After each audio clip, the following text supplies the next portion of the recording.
it's gonna get crazy. It sure is. This will be fun. Let's stop this. Okay. All right. So, everybody, welcome to our special collab stream.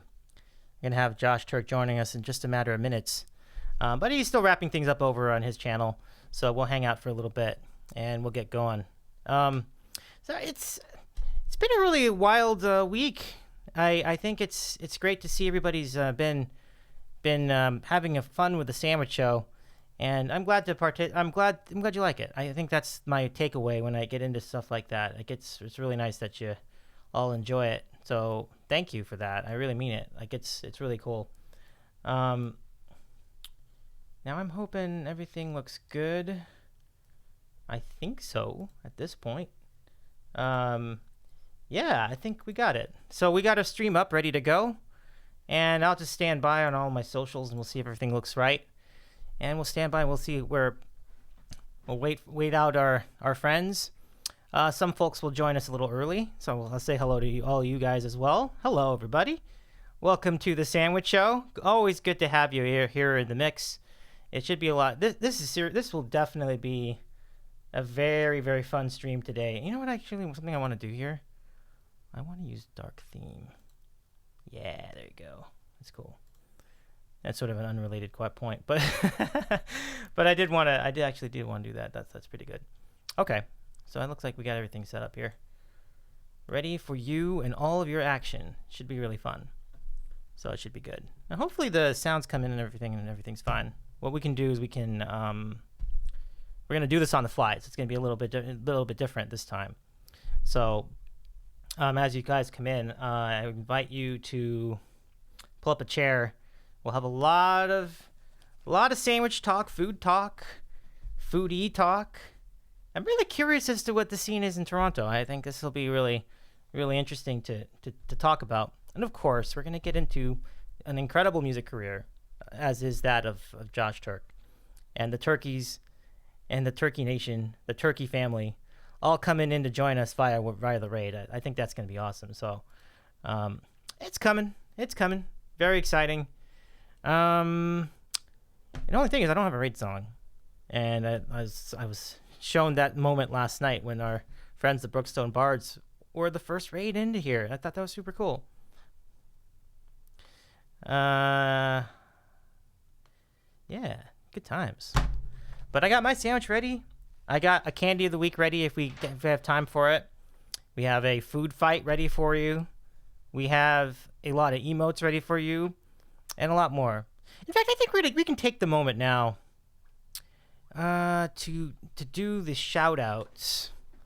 But I guess my thought was that we wait until everyone's in before we start formally, and then we just make sure we check levels and everything. So I'll put you guys on mute for a bit while we do so.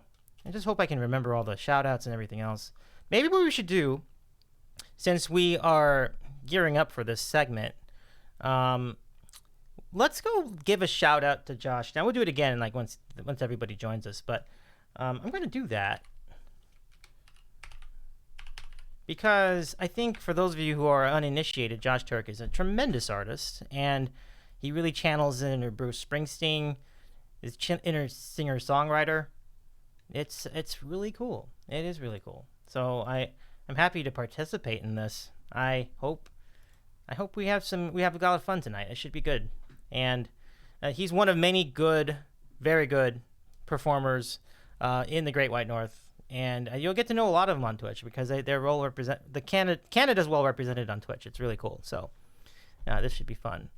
So, and let me check in with all of you guys, see how you're doing. I'm doing a little pre-show today as we begin our program. Hello, everybody. And just to remind everybody, my name is Davy. I eat sandwiches, and we'll be having a lot of fun, and what we believe is going to be a pretty big audience. So it's exciting. It can be nervous time as well. Maybe that's something we'll talk about tonight. But in the end, a show like this, you all are the stars because your participation is what makes the sandwich show so great. It is by way of the random questions. It's by way of the comments. It's by way of the emotes. So we're happy to have you here. So we'll see how things go as things roll along. It's very interesting times for us here on the Sandwich Show. Yeah. I can tell you what I had for lunch. Would you like to hear that? I had mango habanero chicken with some spring mix. So most of my meals have to be low carb in order for me to stay within my weight boundary. I don't want to get overweight. So these are some of the things I have to do to do that. So while I love sandwiches, I only limit to one a day, and that's always a thing. So that's a key to being there's the key to good health.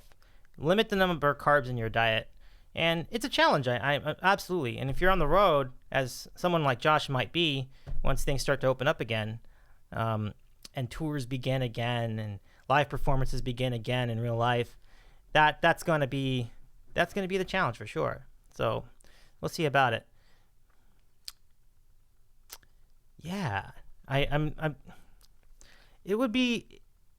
there'd be a lot of good questions, and I think I'm looking forward to hearing from all of you what you have to say as far as the line of questioning tonight. It should be a fun show, absolutely. So we'll see how everything goes. I think we take a moment actually before we do our show formally. Let's go ahead and see if we can. Oh, here we go. Everybody's coming in. Josh is coming in. Hello, everybody. Welcome to the Sandwich Show. It's so good to see you. Oh, my goodness. Welcome, turkeys. It's so great to see you. Look at this. Sam and Matthew. Quantum Esquire. Welcome in, everybody. Thank you for the follow. Everybody. We have a lot of people to thanks for the follow. Josh is just setting up his studio right now, so we'll go ahead and we'll entertain that. So give me just a second. We're going to do the open, and then I'll talk with all of you in the meanwhile. So let me just take a second myself. We'll go ahead and start the music, and then we'll get going. Hello. Welcome to the show. This is quite awesome. Everybody's here in the chat. I don't know why my viewer numbers aren't reflecting that. Oh, I know how that works. Because when people raid, I see how that works. I know how that works. So, okay, no problem. So, yeah, it's good to see you. Okay, great. Josh, that's awesome. So why don't we do this? I'm going to go ahead and we'll go to our slide. We'll get ready to go. I'll await you in the Zoom. We'll do some tests. We'll make sure everything's ready to go. And so is this a turkey sandwich event? Yes, indeedy. It sure is. Oh, yeah. So, yeah, John is right. If you refresh the page, then the viewer numbers will probably be more accurate. It's sort of a like a little hidden trick of Twitch. So, yeah, I would appreciate that. I mean, you don't have to, but it'd be great. So we'll just make sure that this is all working correctly, and we'll start.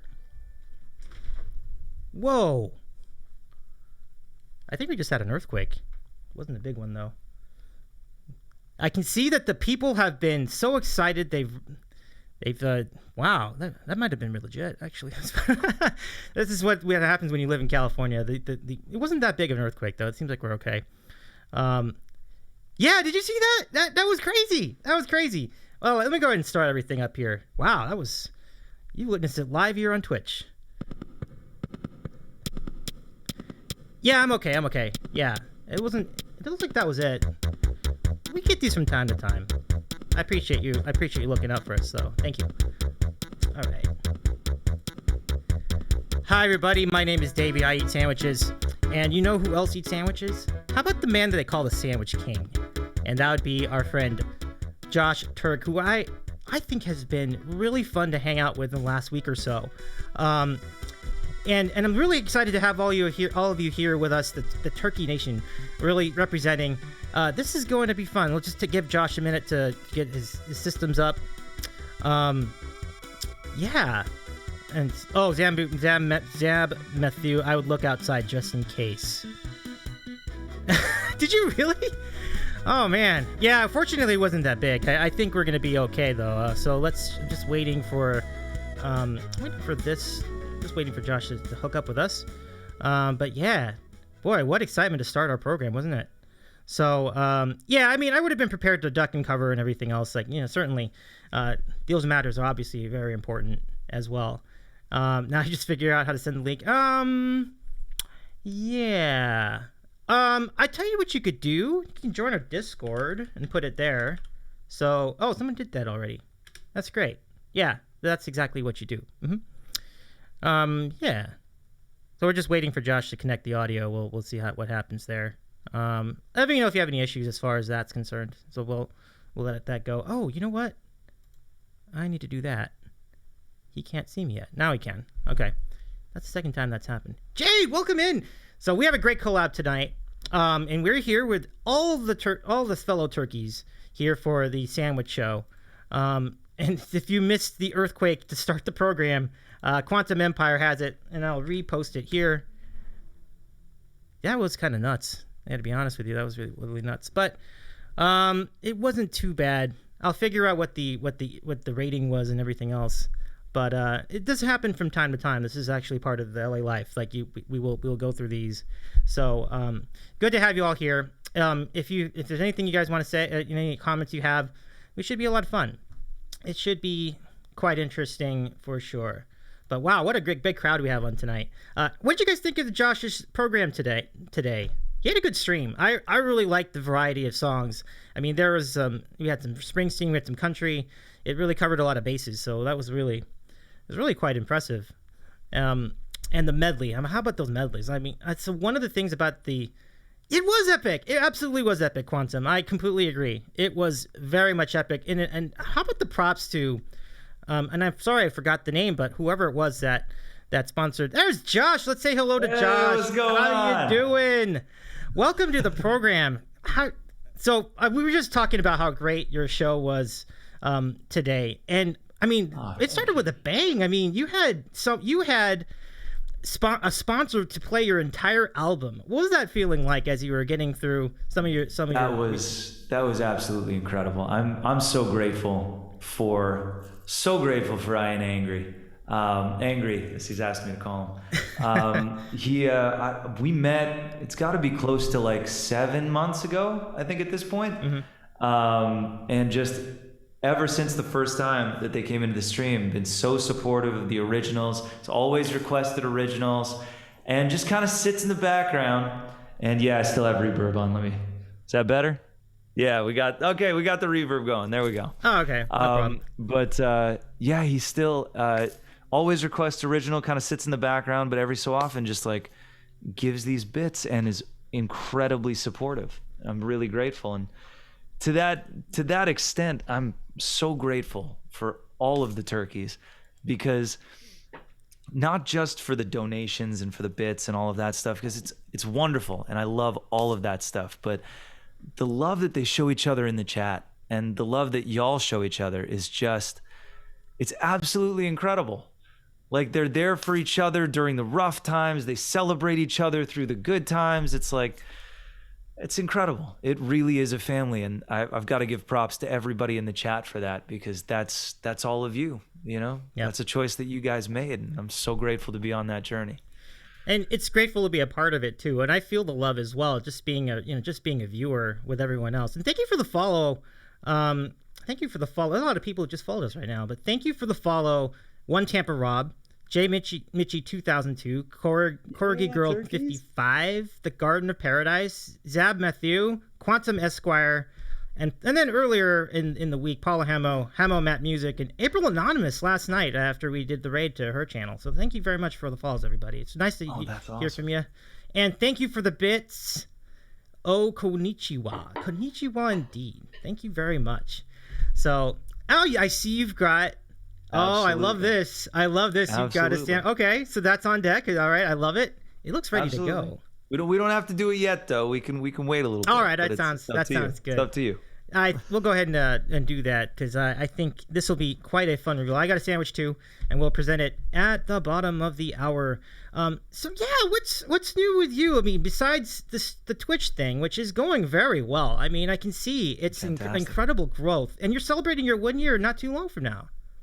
Yeah, July 25th, we're going to be celebrating that.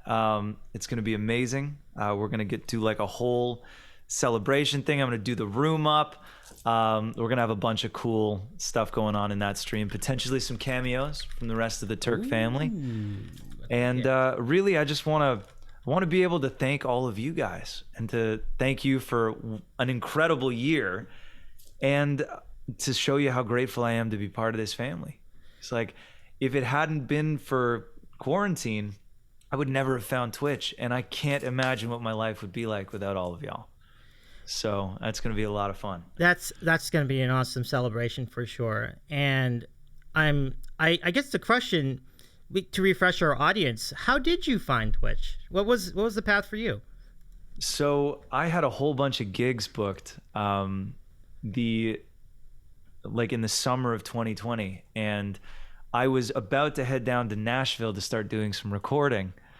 And I was literally walking out the door. I remember it was like the end of February. I was walking out the door to head to the airport, and I got a call from my producer in Nashville, and he was like, "Hey man, listen, I don't think you're going to be able to get down here."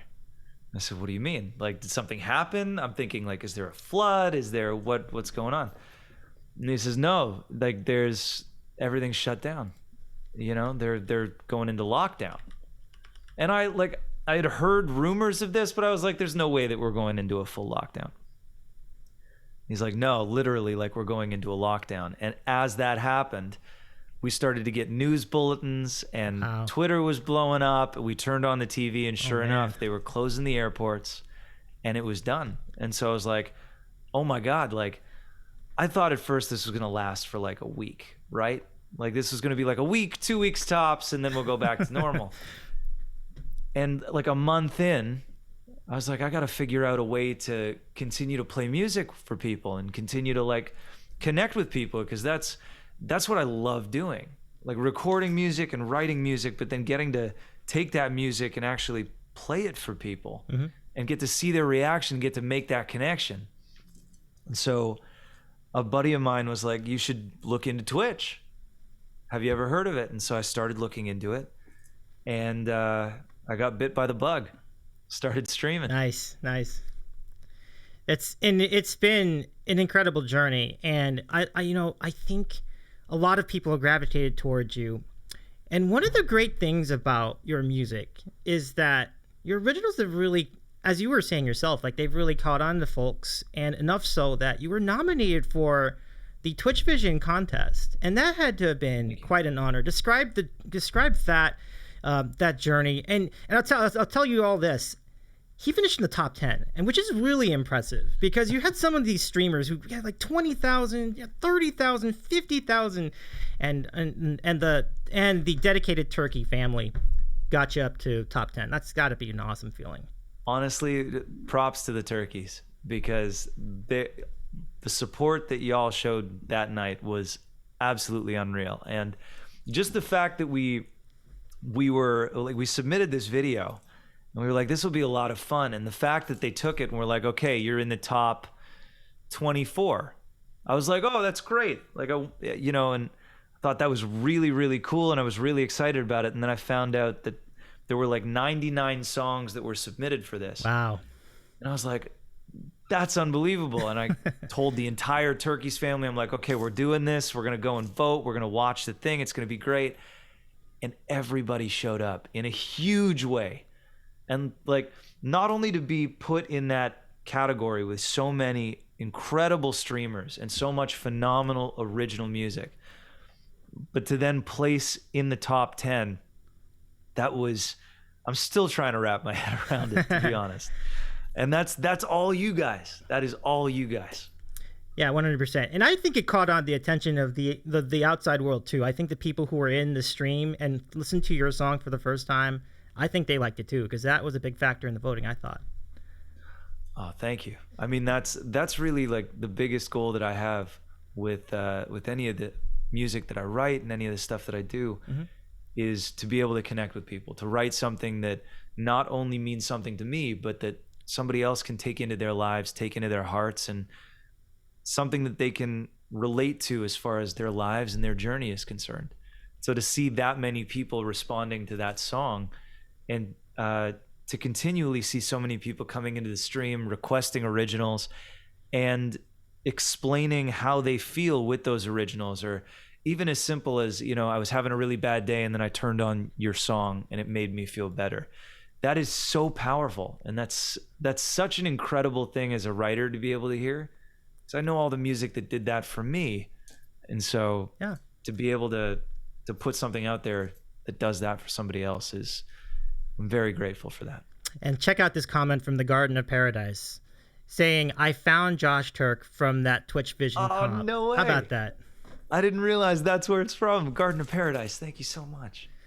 Oh, my goodness. Isn't that great? I mean, Twitch is really bringing people together in a lot of ways. Red Dragon saying, we are here for you, Josh. And it's Red Dragon. It's so cool. Much love, y'all. That's really cool. So much support. Bridget Bird 65, greetings and salutations, everyone. And right back at you. It's really great to have you here. Yeah. So some of these are some of your friends who have been with you for a lot of the time. Am I right? Absolutely. And the really great thing about all of that too is that, as live music is starting to become a thing again, I've been able to book some shows in places that I know some of the turkeys are and some of the turkeys live. Mm-hmm. And so that's going to be great because not only am I going to be able to continue streaming and continue to hang out with y'all on Twitch, but I'm really looking forward to getting to meet all of y'all in person and actually be able to hug it out, share a drink, share some laughs. That's going to be incredible. Oh yeah. Bridget Bird 65, thank you for the follow. I really appreciate you.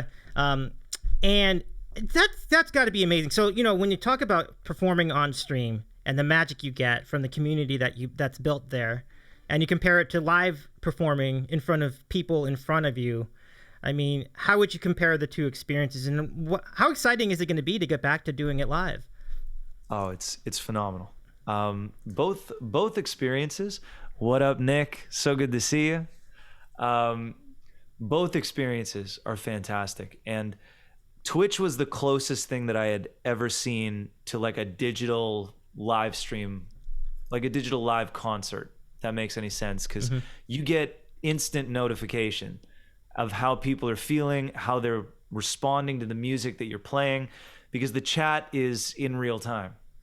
And I loved that, because when I started doing this, I was like, is it going to feel the same? Are we going to have the same kind of connection that we would do when we were playing live? Because that was one of my favorite things about live music. And Twitch was great in that you got that instant, yeah, they're feeling this song, they're really digging this, or, oh, you know what? The vibe is a little off. Let's switch gears. Let's try something else.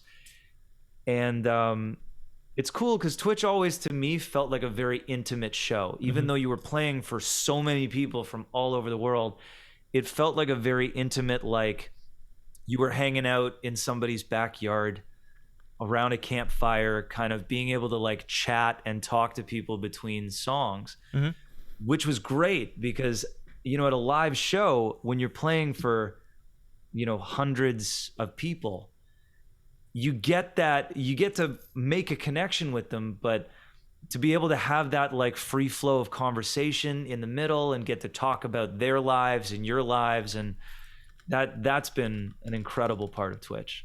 And I'm hoping to kind of bring some of that vibe and some of that energy to the live shows, but we'll see. Yeah, that sounds awesome. A couple of shout outs for you. Nick Black, welcome to the show. I understand you're friends with Nick Black as well. Oh, we go way back. Nice. For sure. Nick is an amazing musician. And honestly, I cannot wait to go down to Memphis. Memphis, Nick? That's where you're from, right? And get to hang out and actually jam a little bit. That'll be fantastic. We met through Twitch. Oh, no way. That's nice. Yeah. And Nick says, yeah, dude, Josh is my dude. Love it. I love that. That's super cool. Much love, Nick. Much love, Nick. Right back at you. Nick's show was pretty cool, too. She had Dottie on today, and Dottie's got quite a resume as well. But I love that you're all connected. I think that's my favorite thing about Twitch is that... Oh, thank you for the follow. Oh, right. Yes, thank you. But that's my favorite thing is that you all are you're streamers, you're musicians, but you also talk to each other and you get to know each other and even do shows with one another. I mean, when did you start to learn about the community as far as the other streamers? So I think it was the first stream that I had ever gone into to watch was Melissa Lamb, and she had 100 and something people in her stream, and I was like, oh my god, this is this is amazing. Like, she's crushing it. And I just kind of wrote like, hi, I'm new on Twitch. It's great to be here, thinking that somebody else in the chat might say like, hey Josh, great to see you. But Melissa reads it and she goes, oh my God, Josh, like, thank you for being here. It's your first time on Twitch. You're going to love it here. Hey, are you a streamer too? I see you have music in your name. And then like looked up the channel, followed, gave a shout out. I was like, this is the most supportive, like, music interaction that I think I've ever had. And that was the same with every streamer that I met on Twitch. It was this is what I do. What do you do? How can we do this together? How can we build this community so that we can all, you know, elevate each other? And I think that's such a beautiful thing about the platform. Yeah, it very much so is. And we have an early question from Is. Awesome. This is a great question, actually, from Isocia1. And the question is, are you quite a spiritual person? I feel like your music resonates with me right now as we go through a tricky journey. I feel like I found your music at the right time. Isocia, that is the biggest compliment that you could give me. And I'm so grateful that you found the music. I'm so grateful that the music has been speaking to you like that. Because I know there are specific artists and specific songs that got me through some really interesting times in my life. And it's always been a goal of mine to be able to put something out there that does that for somebody else. So thank you so much for that. That honestly, that means the world to me. And I would say that on the spiritual side of things, I'm a big believer in karma. And I'm a big believer in kindness, the power of love. And so my spirituality kind of centers around the idea of, you know, do to others what you would want to have done to you, and pay it forward. You know, see the bright side of life, because all of that energy accumulates and it spreads.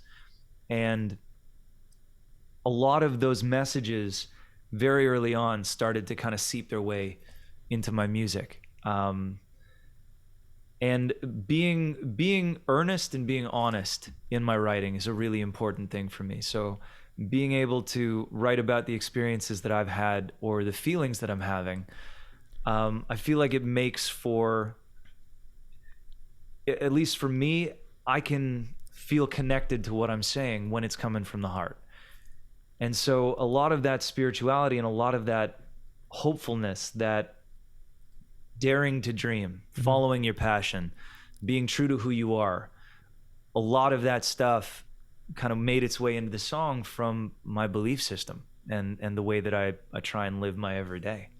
Associate, that's a great question. And those are great sentiments, Josh. That's really cool. I want to give some shout outs to a few people who followed us. We mentioned Nick. We also want to give shout out Norwegian Greaser. And, I Ain't Angry PFB. Thank you for sponsoring Josh's show today. I Ain't Angry. Super cool. Deluxe, Willow5333, and SMM57155, who I suspect is my sister. Hello, SMM. Oh, nice to meet you. Willow, it's great to see you. Yeah. Y'all, SMM5, how you doing? And the Wrestling God X is now following. Welcome to the Sandwich Show. Nice. Look what you all did. The turkeys have catapulted the Sandwich Show to over 100 followers, which means we're going to have a special theme stream coming up. There you go. I love turkeys. Showing up in a big way. I love it. Fantastic. All the power of the generosity of the turkeys. Super awesome. And then some more comments. Associate said, thank you both of you, having a little weep at work right now, but I had to know. Well, I love it. I love it. Thank you so much. I'm so glad. Yeah. And honestly, like, that's beautiful. And it's so important to get that stuff out and to feel how you're feeling and let that stuff go and let that stuff out. Because the more you hold it in, it just kind of sits and festers, you know? Yeah. So that's amazing. It is. I think it's really important that you be honest with your emotions, and I think the songwriting you've had really bears that out. As you mentioned, that you draw from a lot of sources of inspiration. Where do you draw inspiration from? Like, if in terms of your daily life and other parts of your life that gets you to write music. Absolutely. It's it really depends on the moment, because it's been as simple as, somebody in passing saying something to me and the way that they say it, or the words that they chose to use to express what they were feeling, just kind of hit me the right way at that time. Sometimes it's literally just like living life and seeing something. I had this one experience where I was with my girlfriend at the time, and this was the first time that we were like meeting each other's parents. So we all decided to go to a concert downtown Toronto. The night was great. The concert was fantastic. We stepped out of the theater, and there was a gentleman on the street who was asking for a little change and was really just looking to be noticed and was really just looking to be seen. And it broke my heart because I was standing there watching all of these people walk by him, and almost like as if he was invisible. Ooh. And so I ended up going over and talking to him for a bit, and he was just one of the nicest people I had ever met, like so soft-spoken, so down to earth. He was, he just had such a heart about him, and I couldn't stop thinking about him the entire car ride home. And then I couldn't sleep that night, and so I wrote a song based on how I was feeling, based on that interaction. And it's one of the things that I love about songwriting, just kind of branching off of what we were just talking about with Isocia One, is that it's been such a powerful way for me to be able to make sense of the things that I'm feeling and thinking about, because sometimes there will be something just kind of irking at me and I don't know what it is, and then I'll write a song and I'll be like, oh, okay, that's what I was feeling, but I wasn't aware of what it meant. Yeah. It does kind of put to light some of the things you've been, the feelings go to words, and then they help you understand the feeling. That's really neat. 100%. Super cool. Red Dragon 7999 says, I watch Josh's stream every week. He is great. And I agree. That's really, you bring a lot of greatness to us. So thank you. You're awesome. Thank you so much. Mm-hmm. And, and then my sister is in fact in the chat, says, Sandwich fam, I love it. We're a family too. We love having you there here. You go. I love it. Speaking of sandwiches. Pleasure to meet you. Oh, do you think it's the time for our sandwich? Let's see about it. All right, so in this bag and on Josh's plate, we have for you the moment that we've all been waiting for. And he's readying his plate too. I love it. Absolutely. It's time for the sandwich of the week. And we're going to go ahead and compare sandwiches. So let's do it together. Like your sandwich. You even got tater tots. Like doing it up, Josh. Love Absolutely, it. Man. Love it. It's the post-stream meal. Do you do this after every show? I didn't realize that. That's interesting. That's a good idea. Super. Man, I eat like about every half an hour, 45 minutes. Is that right? So, wild absolutely. And crazy. So what I have for you. So let's hear your sandwich. What do you have in front of us? So right here, we've got a turkey sandwich. Love it. No one that we know. No one that we know. It's got a little bit of spicy hummus on it. Ooh. It's got some raw red onion, some tomato, and some lettuce. Whoa. And it's on challah or egg bread. Okay. Yeah, that egg bread looks really good. It's really thick too, which means that the sandwich will stay together. That's awesome. Thick cut, very fluffy, I like it. So, first of all, Jade, thanks for the love as far as the 100 followers love. I appreciate you. I mean, Jade has been with our show from the start in the chat. Right and on, so Jade. Jade is an awesome individual. Let me tell you a little bit more about him, or a little bit about her, I should say. Jade is a great friend. Has a stream too. Good times. I invite you all to check it out. Jade. Great art on there. So here's my sandwich, and it is. Let's see if I can get to. Yeah. Okay. So this is a fried turkey hero sandwich. Can you see that, guys? Can you see that? Fried turkey hero. Pretty much, yeah. And it's got mayonnaise and mustard and hot peppers and tomato and lettuce and all the things. But here is what we're going to add to it on behalf of the turkeys. We're going to put in some maple syrup. We're gonna see. What? Let's try this out. And as you do that, feel free. Go ahead and have your sandwich too. Let's enjoy. Fantastic. Fun. Now, did you I like guys? that. It's like the Canadian Frank's Red Hot Sauce. You can just put that shit on anything. No, love that. Love that. You're like, this is gonna be quite wild. I've not tried this sort of thing before. ASMR. That's funny. That is funny. Okay, let's go ahead and pop this in. Okay, so how's your sandwich coming along? It's amazing. Love it.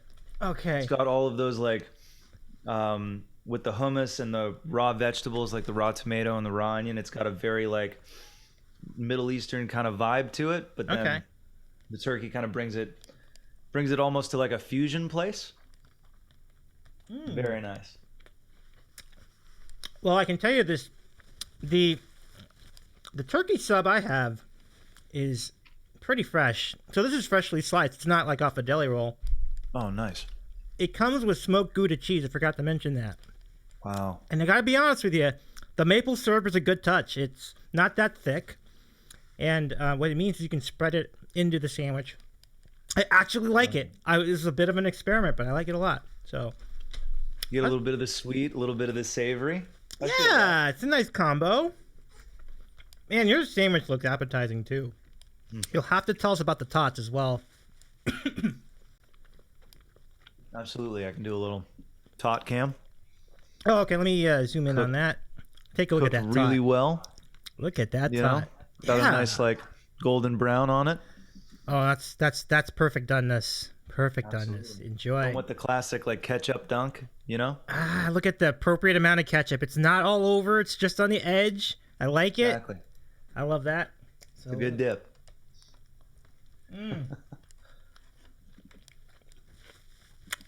Oh my goodness. Dueling sandwiches is what it's all about, man, my friend. Right? Cheers to you and to all the turkeys. Cheers, my friend. So, while we eat this, as the associate says, I'm loving this podcast sandwich eating vibe. Sorry, I have to lurk. Enjoy your lurk. Thank you so much for partaking. Love it. It's really nice that you were able to join us. And Red Dragon says, what does Red Dragon say? I need to make a sandwich now. We've accomplished our goal today. We've accomplished our goal. There you go. Enjoy your sandwich, Red Dragon. There you go. It's raising awareness for the joys that is sandwich. That's what it is. And Jade says turkey and Gouda and maple syrup. Oh, that sounds so good. You would be surprised. It's really good. And SMM says I'll have to get me a sandwich for dinner. You're all making me hungry too. So good. Oh yeah. So, Jade is asking for texture details on the tots. It's perfect. They're like, see if I can kind of like give you. So they're really crunchy on the outside. But if you can see on the inside, they're really nice and fluffy. So it's kind of like it's got that French fry outside, mashed potato-y kind of inside. It's good. Ooh. Very good. Texture is quite on point. That's really good. Oh yeah, so they're asking what kind of sandwich, what kind of bread I have. This is basically an Italian roll. I've been calling it ciabatta for a while because it reminds me of ciabatta. It's not precisely ciabatta, but it's probably more like Italian bread. It's closest to that. It's very fluffy on the inside here, but it's very crispy on the outside. It's freshly made in-house from a place called Bay City's Italian Deli, up the street from me down the street from me in Santa Monica. So it's pretty cool. Good times. That's awesome. Now your scene in Toronto has to be just outstanding because I can imagine many cultures represented. Like what stands out to you about the dining culture there? Toronto's got a pretty diverse dining culture, which is really cool.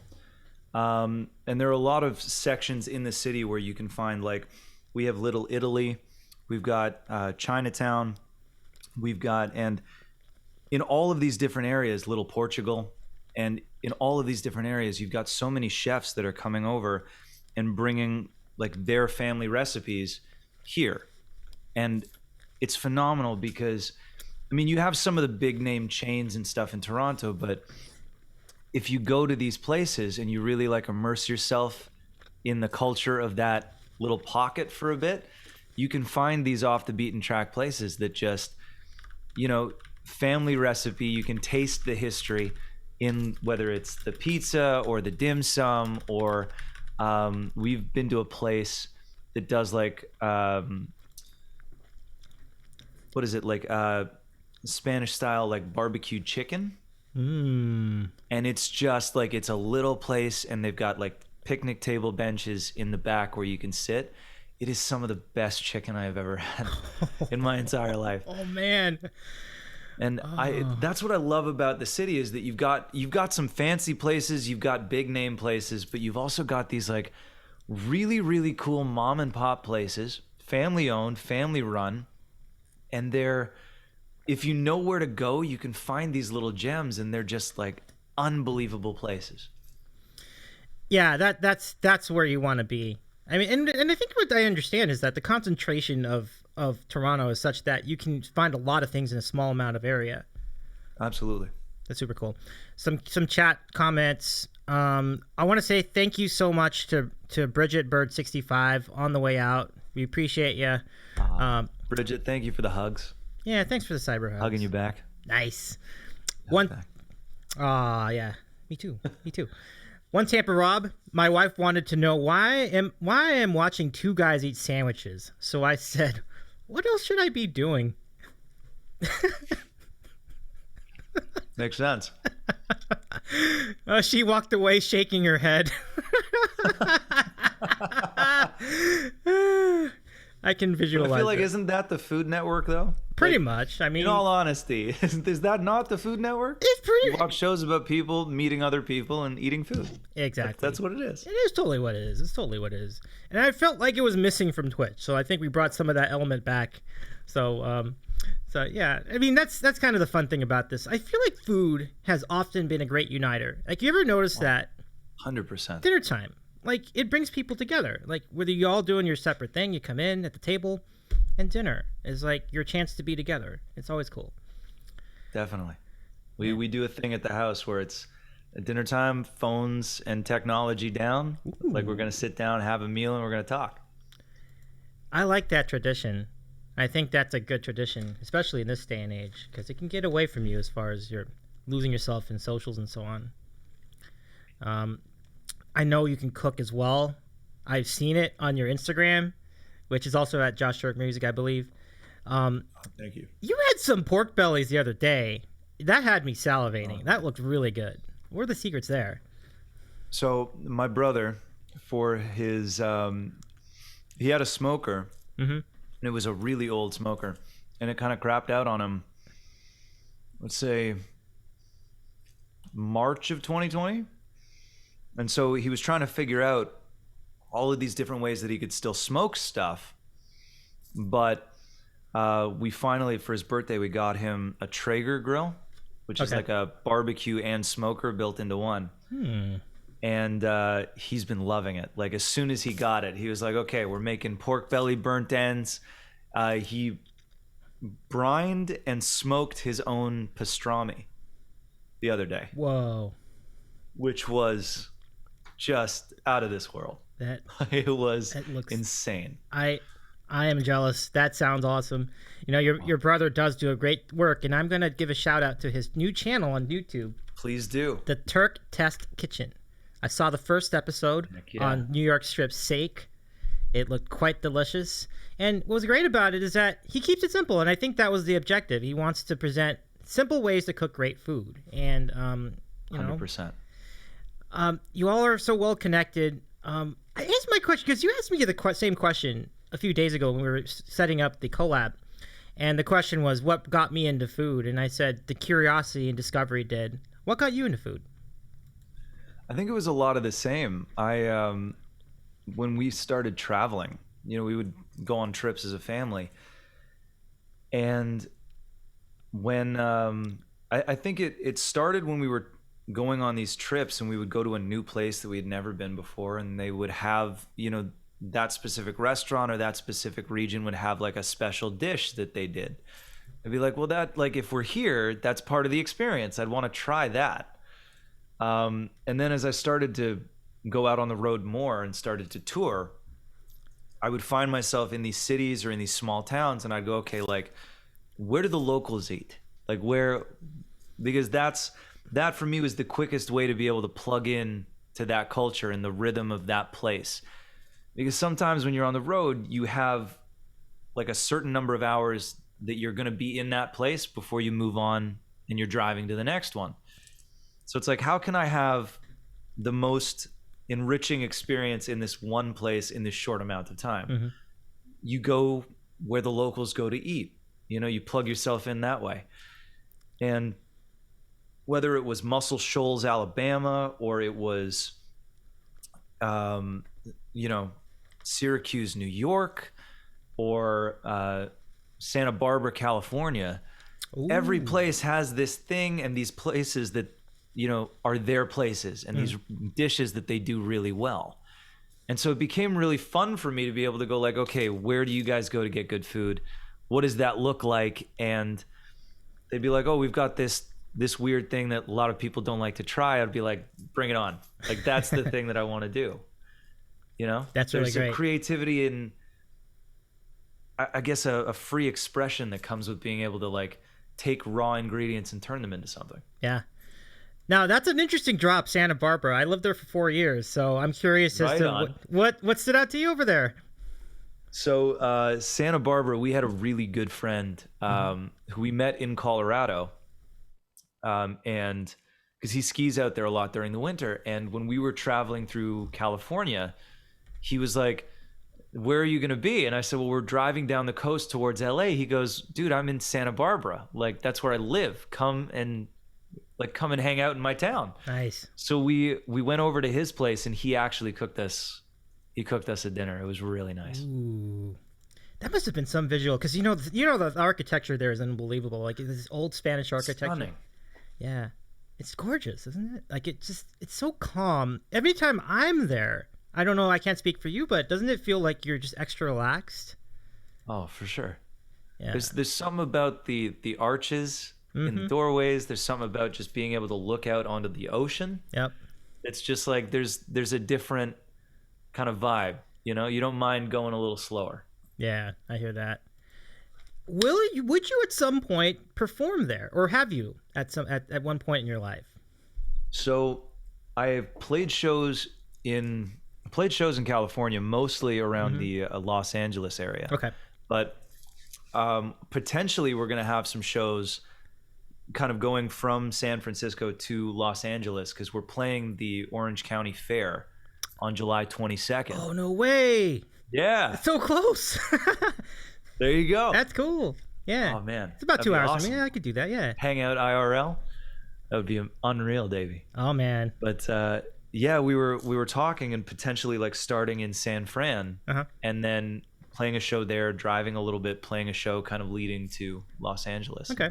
I love that idea because, again, like you really get to feel out the rhythm and the energy of a place by being able to like go there, play a show, live there for a bit, and then move on.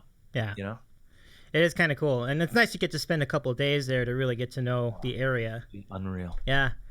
The Orange County Fair, just as a lot of fairs are around the country here in the United States, like they can be full of very exciting foods, and we have some of the wackiest in that one.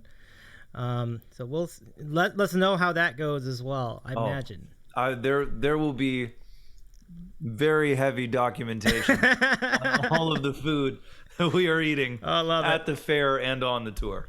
As far as fair foods go, like what have been some of your favorites over the years? Oh, I'm a big like chicken finger guy. I love chicken fingers. Okay. So anywhere where there's like fried chicken, I'm like 100% there. There was when we were at the New York State Fair in Syracuse, there was a place that was doing like massive corn dogs. Yeah. And those were unreal. Like I've had corn dogs before, but this was like corn dogs on steroids. Nice. Like there was just something special about the batter or the dog they were using. It was totally different. Oh. Yeah, I mean, and then the size of it can be kind of intimidating too. So that just sounds like a good time. That's pretty awesome. Some shout outs. Christy's Coffee's in the chat. Hello. That's my other sister. Welcome. Hey, Christy's Coffee. This is Josh Taerk, a Nice to meet you. singer-songwriter from Toronto. and one who's hit the Billboard chart, and that had to have been amazing. I mean, now just to refresh my memory, what was the song that hit the Billboard chart for you? It was Beautiful Tragedy. Oh, okay. So that was pretty recent. And yeah, that experience, it's still, every time I hear it, I go, what? Because it's, you know, it's always been a dream of mine to have a song that connects with people that much. You know what I mean? That people just like want to keep listening to it. And I remember starting this radio campaign, and the person that I was doing it with was like, we really feel strongly that we can get this into the top 40. And I went, wow, that would be awesome. Like, that was great. Just the fact that they liked the song that much meant the world to me. So I was like, great, that sounds terrific. And I remember I was sitting in my kitchen, and I got the call one day from them. I was like, hey, what's up? And they were like, we did it. And I went, did what? Like, that's great, but did what? And they said, well, your song is in the top 40 on the Billboard charts. I said, what? Your song is top 40 on the Billboard charts. I started screaming and ran around the house, because I wrote the song with my brothers, Ryan and Matt. And so I ran around the house going like, where are they? And like crying, screaming, like no one could understand what I was saying. But I was like running around the house. My family thought I had hurt myself. But I was running around the house trying to find everybody. And then finally I was able to tell them. And like the house went up. We all had like the biggest cry ever. Called my dad at work. It was like unreal. And just, it's been really amazing, the support that I have from my family doing this. And they've been there for so many of these milestones. Like, my dad actually came out on the road with me for like my first tour. And so to be able to have those experiences, and then to be able to not only feel excited about them personally, but to be able to share them with the people that I love and be like, this is what happened. And they go like, oh my God, that's amazing. And then they want to call everybody that they know. Like, that's what it's all about. That's the best. It really is. And I just love that your family is connected to this story, because you guys are so close knit. And I think that'll be my last question before we give it to the chat for random questions. Tell us about the connections between your dad and yourself and your brothers. I mean, it's a really musical family, and it's a really well-connected family with food as well. It really starts with my parents. And they taught us from very early on that, you know, they gave us the freedom to make decisions for ourselves, and they gave us the freedom to be who we are and like the things that we liked, and they would participate in that. So, you know, there was a time where I was really into, I mean, I still am, but I was really into like Green Day and Nirvana and like really heavy music. What up, Swimmy? A swimming raid. Raiden. Love it. Welcome in, Raiders. Welcome, Raiders. I love this. It's a turbo raid. It's a turbo raid. That's right. Swimmy, welcome to the show. Oh, go ahead. I'm sorry. Yeah, no worries. We, so as an example, I got really into Green Day and Nirvana and stuff like that. And my dad found out that Green Day was coming into town. And he listened to the music with me, but I'm not sure that would have been like his first choice of music. But he goes, I got tickets, let's go see Green Day together. Because he knew that was something that I loved. Mm-hmm. And so he, with all of us, was always game for any of the stuff that we wanted to do. And the only rule that my parents really ever had for us was respect yourself and respect the people around you. That was it. Like, didn't matter necessarily what time you went to bed. You had, like, they were like, look, you understand how you're feeling. You understand what you need to do.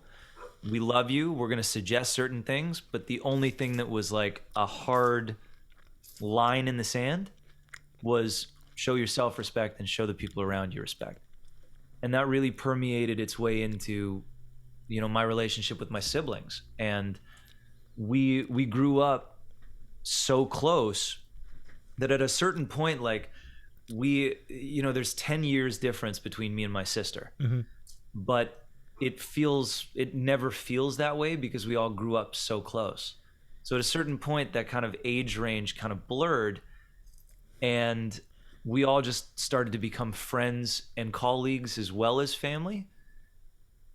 So it was really neat that when we all started to do certain things, like me getting into music, or Ryan's an actor and he started to get into screenwriting. So Matt started to join in on the screenwriting with Ryan and I, and then Matt fell in love with it. So we started to like work with him on some of his ideas. He started to songwrite with Ryan and I. And then through that, Sari started to want to do stuff with us. And it's been really cool to see like how that, starting from a creative place and starting from a place of love, just kind of spurred onto these different projects that we're all involved in. It's just great. You're all there for each other. It's super cool. I want to say hello to our raiders from Turbo Swim. My name is Davy. I eat sandwiches. This is Josh Taerk on the right-hand side of the screen. He sings and songwrites. Good to see you all here on here. Some other comments. Turbo Swim. Green Day is my favorite band. And that's true, because I remember he's saying that before. Christy's Coffee. Father Josh is so nice. I reciprocate that comment. Papa Taerk. Papa Taerk is there for you, for sure. And then SFX Pines. Two things he says. He said that the sandwich, I think, is making him hungry. And then SFX Pines also says, this story sounds so heartfelt. And that sandwich is, oh, there we go. And the sandwich is making me so hungry. There you go. So I love that. Chat, thank you so much for the comments. Let's see. Swimmy says, so on Monday, Swimmy lost power for 3 hours with no options to cook. I went to the supermarket. All right, well, let me know the rest of that story, Swimmy. Oh, no. Swimmy, are you all right? Yeah, you all right, Swimmy? Why'd you lose power for 3 hours? That's crazy. And then Ryan, that E-flat guy, looks like Josh has got a great sandwich here. Let's give that one more close-up. So, for those of you turning in late. Absolutely. Give a little sandwich cam. Yeah, there you go. So wow. It's a turkey sandwich. We got a little spicy hummus in there. Raw tomato, raw purple onion, some lettuce. We got the egg bread or challah. Wrapping that whole thing together. I really like that egg bread. That looks like a real winner. And just really quickly, good. This is mine. It's a turkey hero on Italian bread with freshly sliced fried turkey. And I even put some maple syrup on it. So it was kind of a trip. Good times. There you go. Okay, let's finish up Swimmy's story. So the supermarket was out of pre-made subs, and it was an hour wait. Okay, we'll keep going with that. But first, let's get you guys some questions. It's now your time to invite you all to ask questions. Some of you have sent them in already. And we'll continue to ask questions of our friend Josh Taerk on 100%. North America's favorite moment in Twitch broadcasting. Do the dance. It's time for random questions. Good stuff. Ask us anything. I love everybody dancing to that jingle. Love that. It's a lot of fun. Thank you. Love that theme song. Thank you so much. It's a lot of fun to get, we had a company produce that. It was really cool. So everybody, you see it on the corner of the screen, exclamation point question, right? Exclamation point question, followed by the question itself. Enter it in the chat. Ryan says, wow, what an impressive jingle. Thank you so much. Yes, this is amazing. It is amazing. That's a great jingle, isn't it? Love it. I love it. So yeah, get those questions in. We'll go ahead and ask some questions of our friend Josh Taerk tonight. All right, so this in from Konnichiwa. And the question is, if you had one message to give to your lovely turkeys, what would it be? It would be that the simple act of you all being who you are has made the biggest impact on my life. And I mean that sincerely.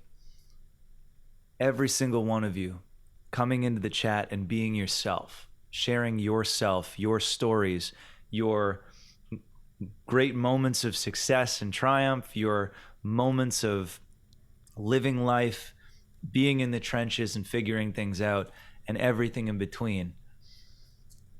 That has made my life richer. that has made all of the turkeys' lives richer. And no one else would be able to fill that space because no one else is you. And so I want you to know from the bottom of my heart that I'm grateful that every time we stream, you show up and you show up as yourselves. And that's fantastic. It really is, and I'm grateful for the support you get. I think that's really deep, and I really love that. That's great sentiments for sure. Absolutely. I do have some shout outs for our friend Swimmy, who is Heck yeah. Yeah, he's so as you saw, he streams as well.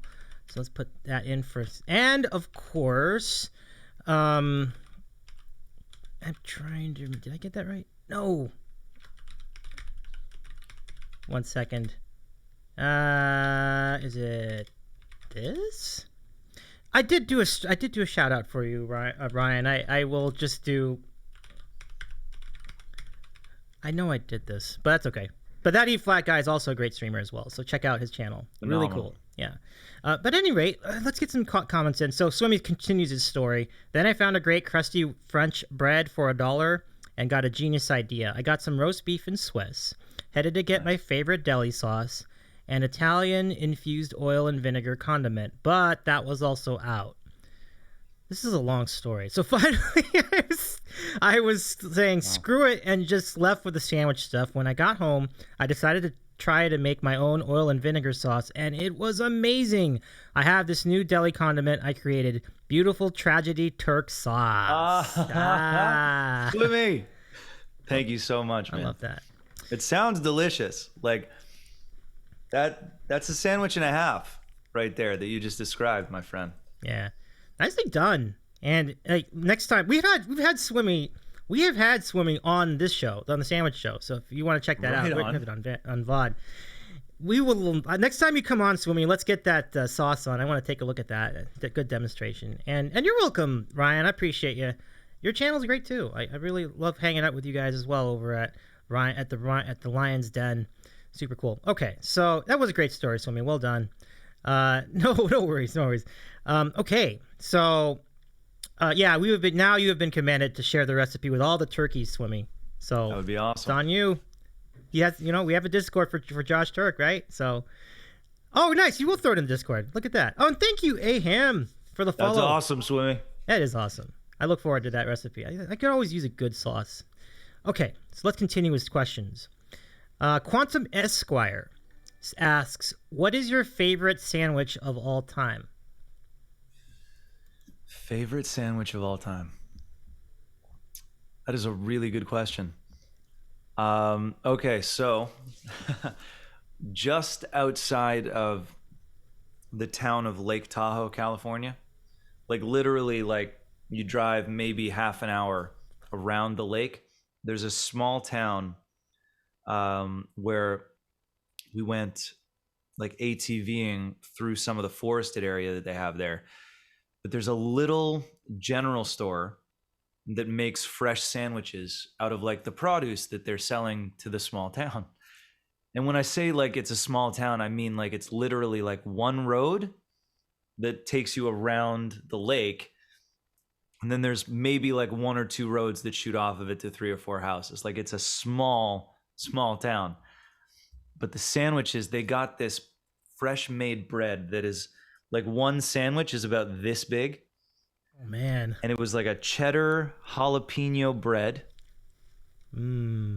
They put fresh, I think it was like fresh pastrami in there. They had some cheese, like some like spicy pepper jack cheese. They put it in there. Little mustard, little banana peppers, some lettuce, tomato, onion, and then they like pressed it so it was warm.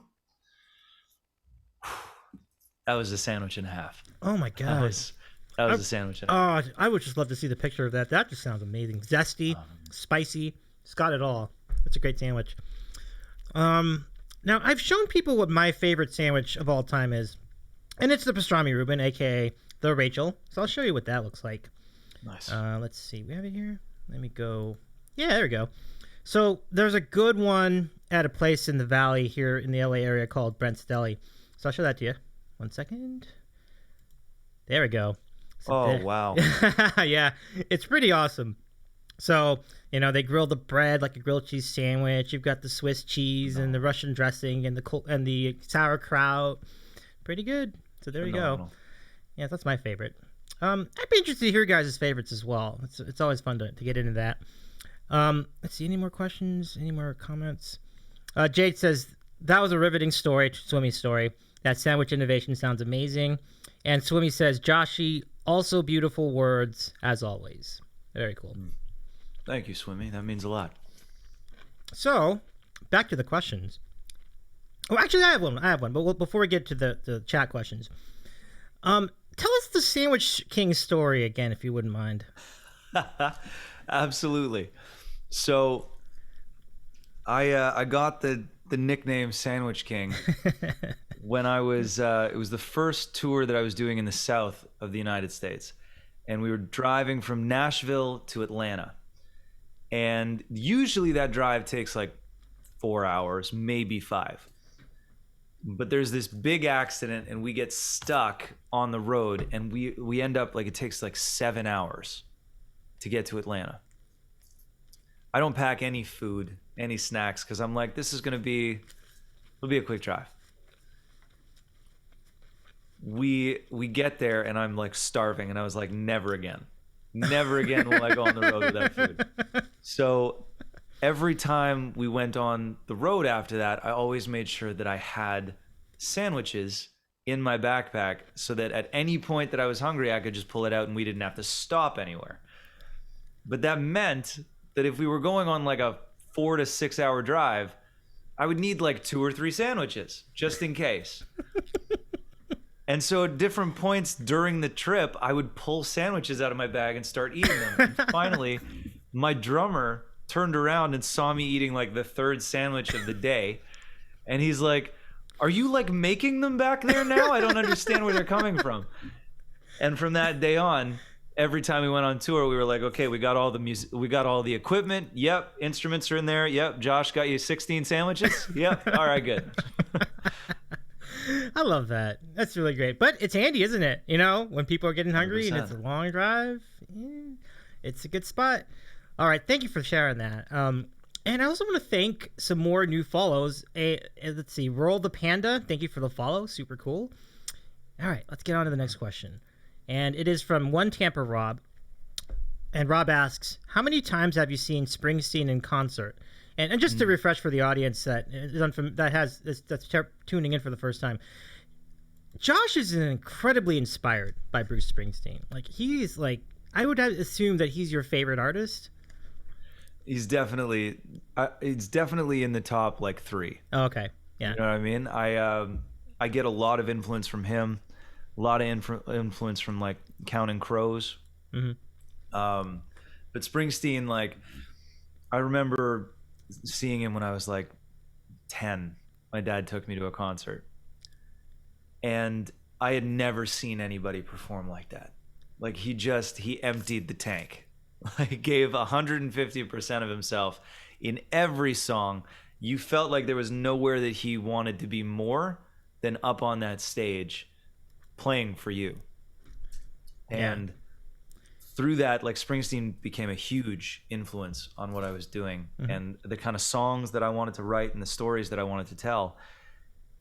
And I think at this point I've seen Springsteen, I want to say like 6 or 7 times. Ooh, it's pretty good. Yeah, that is pretty good. So 6 or 7 times. And have you met or had a chance to hang out with him?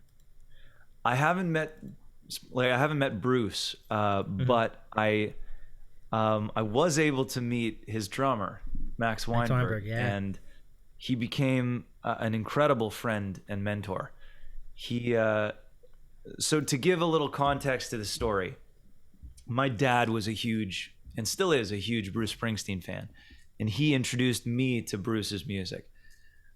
My dad also played drums in a Springsteen cover band in high school and into university. So he was the mighty Max Weinberg.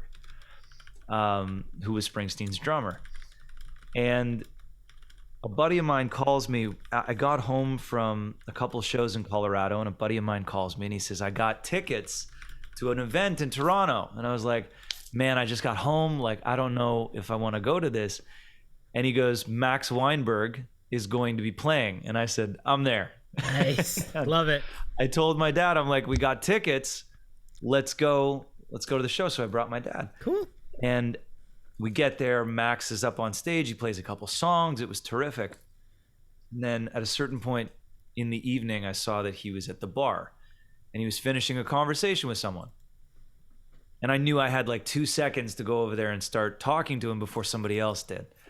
So I walked over to him and I said, Max, my name's Josh.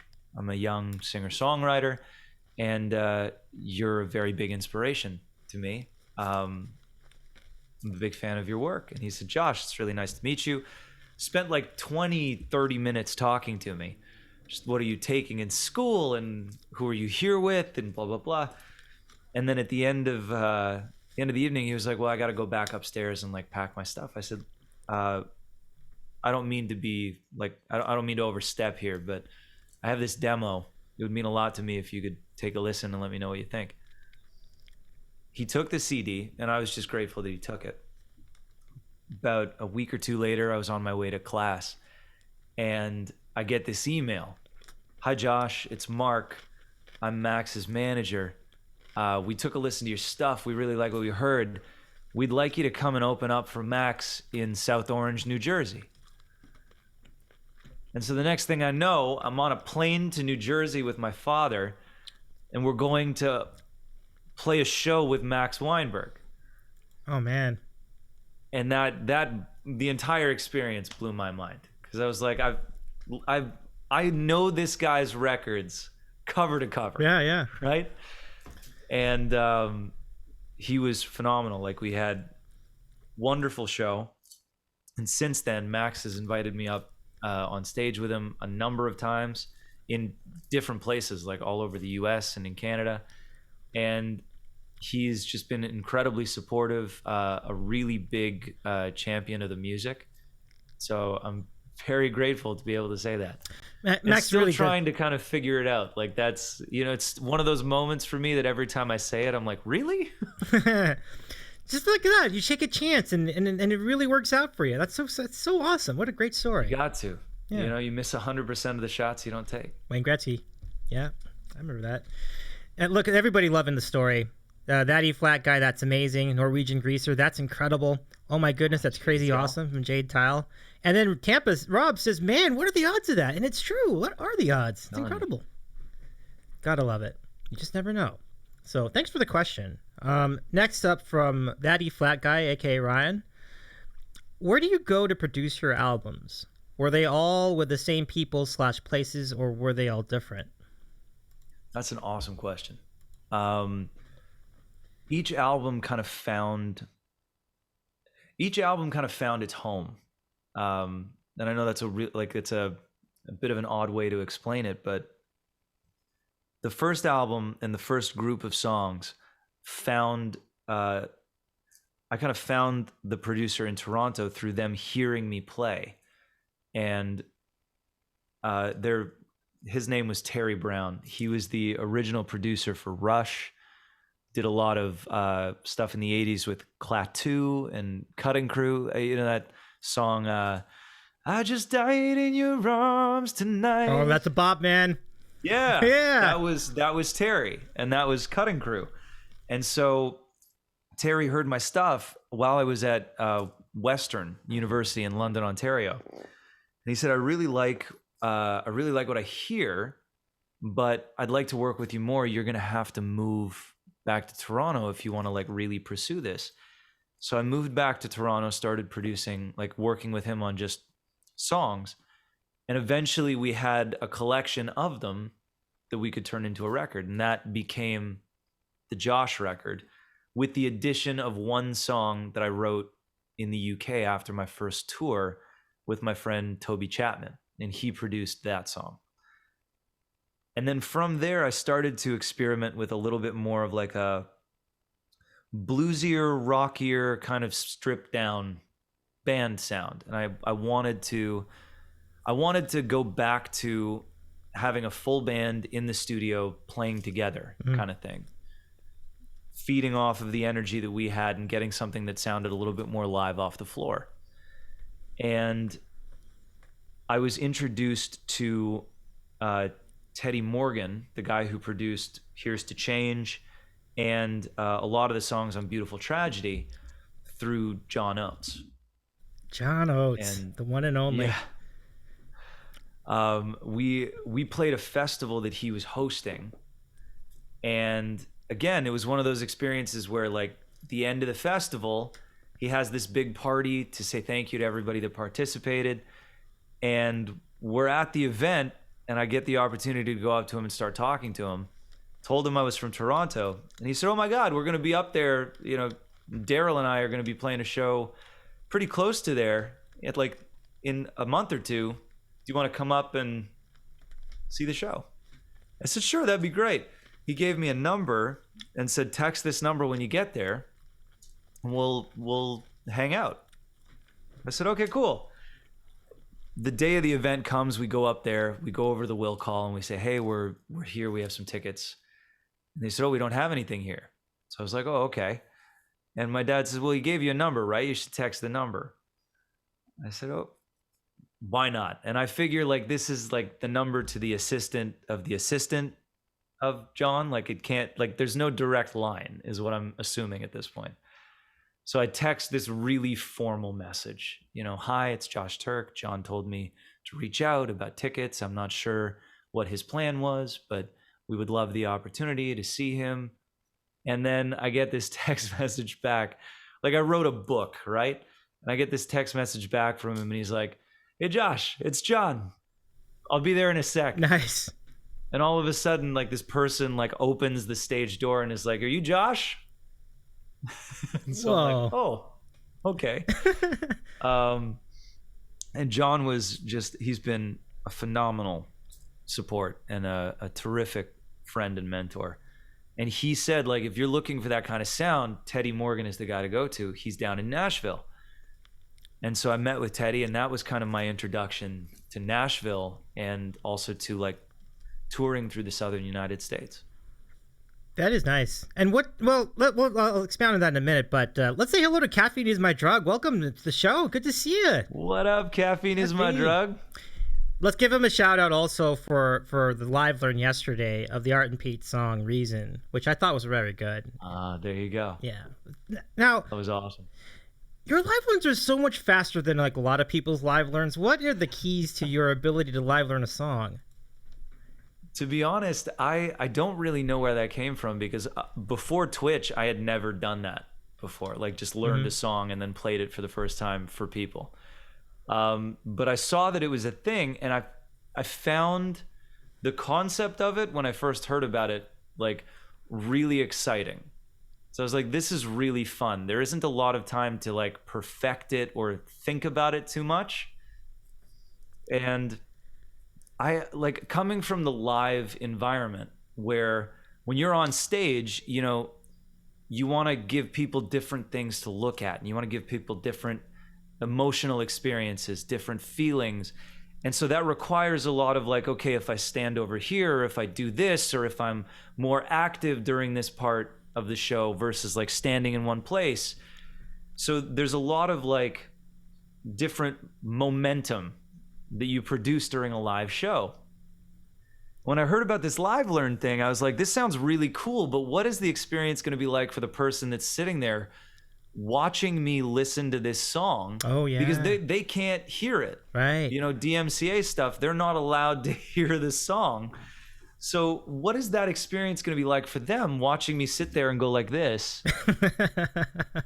And, like, with a little sign that says live learn, like, what is that going to do? I want to try and cut down that time so that, like, there's a little bit of time of me standing there, like, listening to the song, but most of it is getting into the stuff that we, like, the experience of actually playing and being able to interact. So the first couple of times I did it, I listened to the songs, I was like, actually, I think I got this. And I didn't listen to the whole thing through. And then I was like, I wonder how fast I can do this. And I started to be able to like get faster and faster at it. Wow. And here's a follow-up from Caffeine, and the question is, do you go back and rehearse live learned songs? How many music streamers do you follow? It's kind of a two different questions, but I follow quite a few music streamers, actually. Most of the streamers that I follow are music streamers, with the exception of a couple of art streamers. There's a couple chefs that I follow as well, and some gamer streamers. But nice. The majority of them are music, just because those were the people that I met when I was on Twitch for the first time.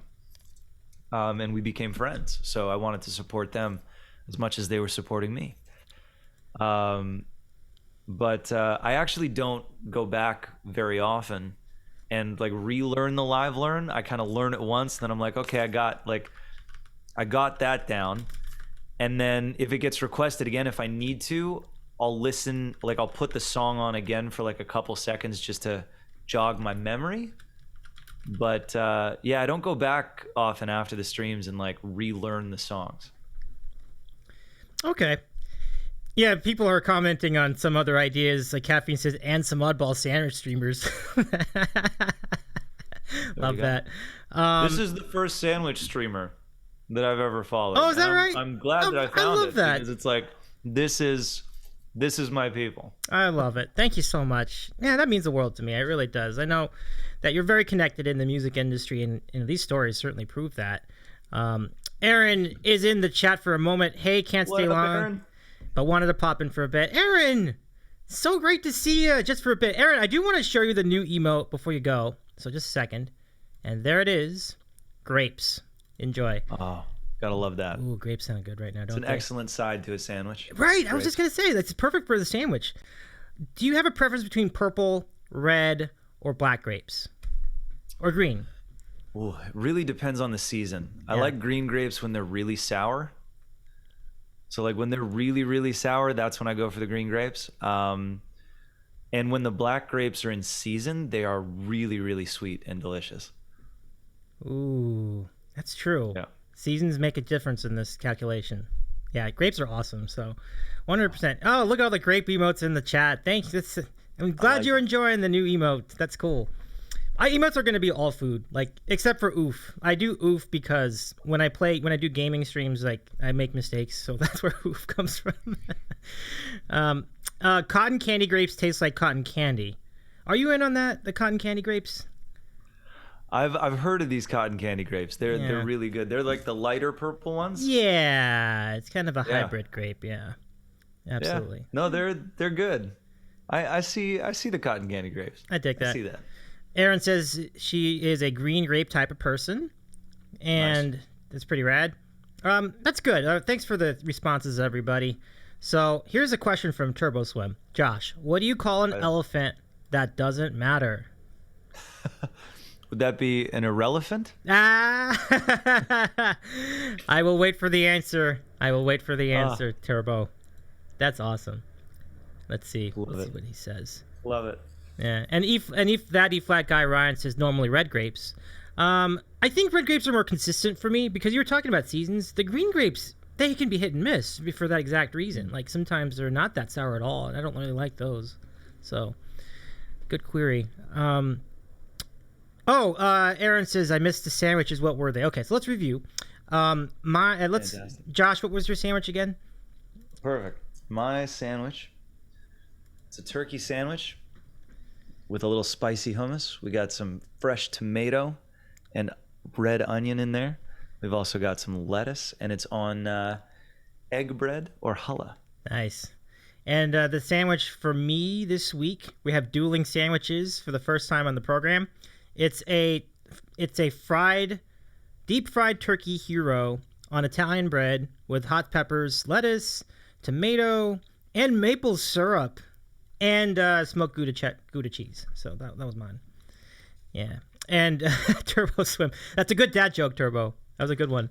All right. So let's get one more question in. This is from O Konnichiwa. And it says, I'm super grateful you helped me to the light again. if you have some difficult days, what will help you through the day? Honestly, what helps me during the times when, and everybody has those moments, you know, we're human, and everybody has moments that are more challenging than others, and everybody has moments that are more exciting than others. On those days that things are a little bit more challenging, or I'm just not in a kind of great headspace or feeling very good, I'll spend a lot of time with my family. I'll hang out with them. I'll do stuff with them, because I find that like sometimes helping other people gets me to stop kind of going through the things that I'm concerned about in my head, and I can kind of focus on somebody else. Another thing that I do is I'll sit with my guitar and just play some of my favorite songs. And usually what ends up happening at that point is that I'll write something, or something will spur a new kind of creative path. And a lot of the time, you know, I'll go for a walk outside. Ooh. I'll get some fresh air. And it's funny, you know, a lot of people think that like taking time away from something, if you're not in the right headspace, is like wasting time or not productive. But if you're not in a great place and you're kind of struggling through doing the thing that you want to do, taking a couple minutes away from it, refocusing, recentering, you'll be able to do so much more when you get back to it, and it'll feel a lot better. And so sometimes you just kind of need a reset, you know? Yeah. Sometimes it's true, like it frees your mind. I think that's a great call. That's a great call. I think we could all aspire to do that sort of thing, and I think it would be very healthy for us mentally. So that's really great. Caffeine is my drug with a comment. Coming on the Sandwich Show should be a rite of passage for Twitch streamers, like going on Letterman. You're too kind, like Caffeine. That's I like it. Caffeine is my drug. It's awesome. Josh is the first one to get the Distinguished Guest Award. I can dig with that. 100%. Congratulations. Love it. That is great. Oh, okay. Norwegian Greaser, you all have a great time. I got to head to bed. Good night. Thank you so much. Thank you so much, man, for everything. Super great. Much love. Have a good sleep. Definitely. We'll see you Friday.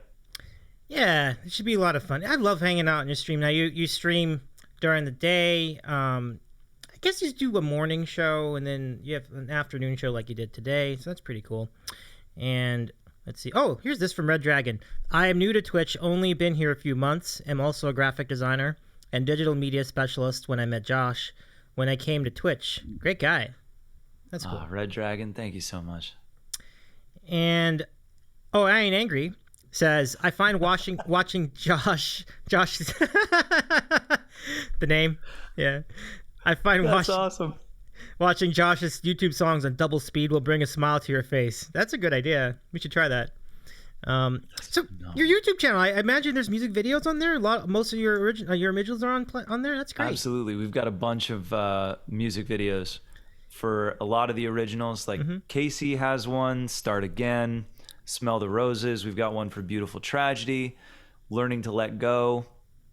Anywhere Love Took Us has one. We've also got some like fan-inspired videos. There's a video for Wise Man actually that I was in. I met this person in Chesterfield, and their sister fell in love with the music after I met them. And she was in school for like video editing and stuff like that. And as part of her final project, she reached out to me and said, Josh, we'd like to use Wise Man. And I said, that would be great. Like, you want to make a video for Wise Man? That would be awesome. And she said, could you send us a video and like be in the thing? And I said, that would be like, I'd love to. Tell me what to do. And so it was a brilliant story. And it's one of the things that I love about music videos is that it's a completely different creative outlet where you can go like, okay, I know what this song means to me every time I sing it, but how can I take this story and make it something new? How can I do something completely unexpected with it? And they did that with Wise Man.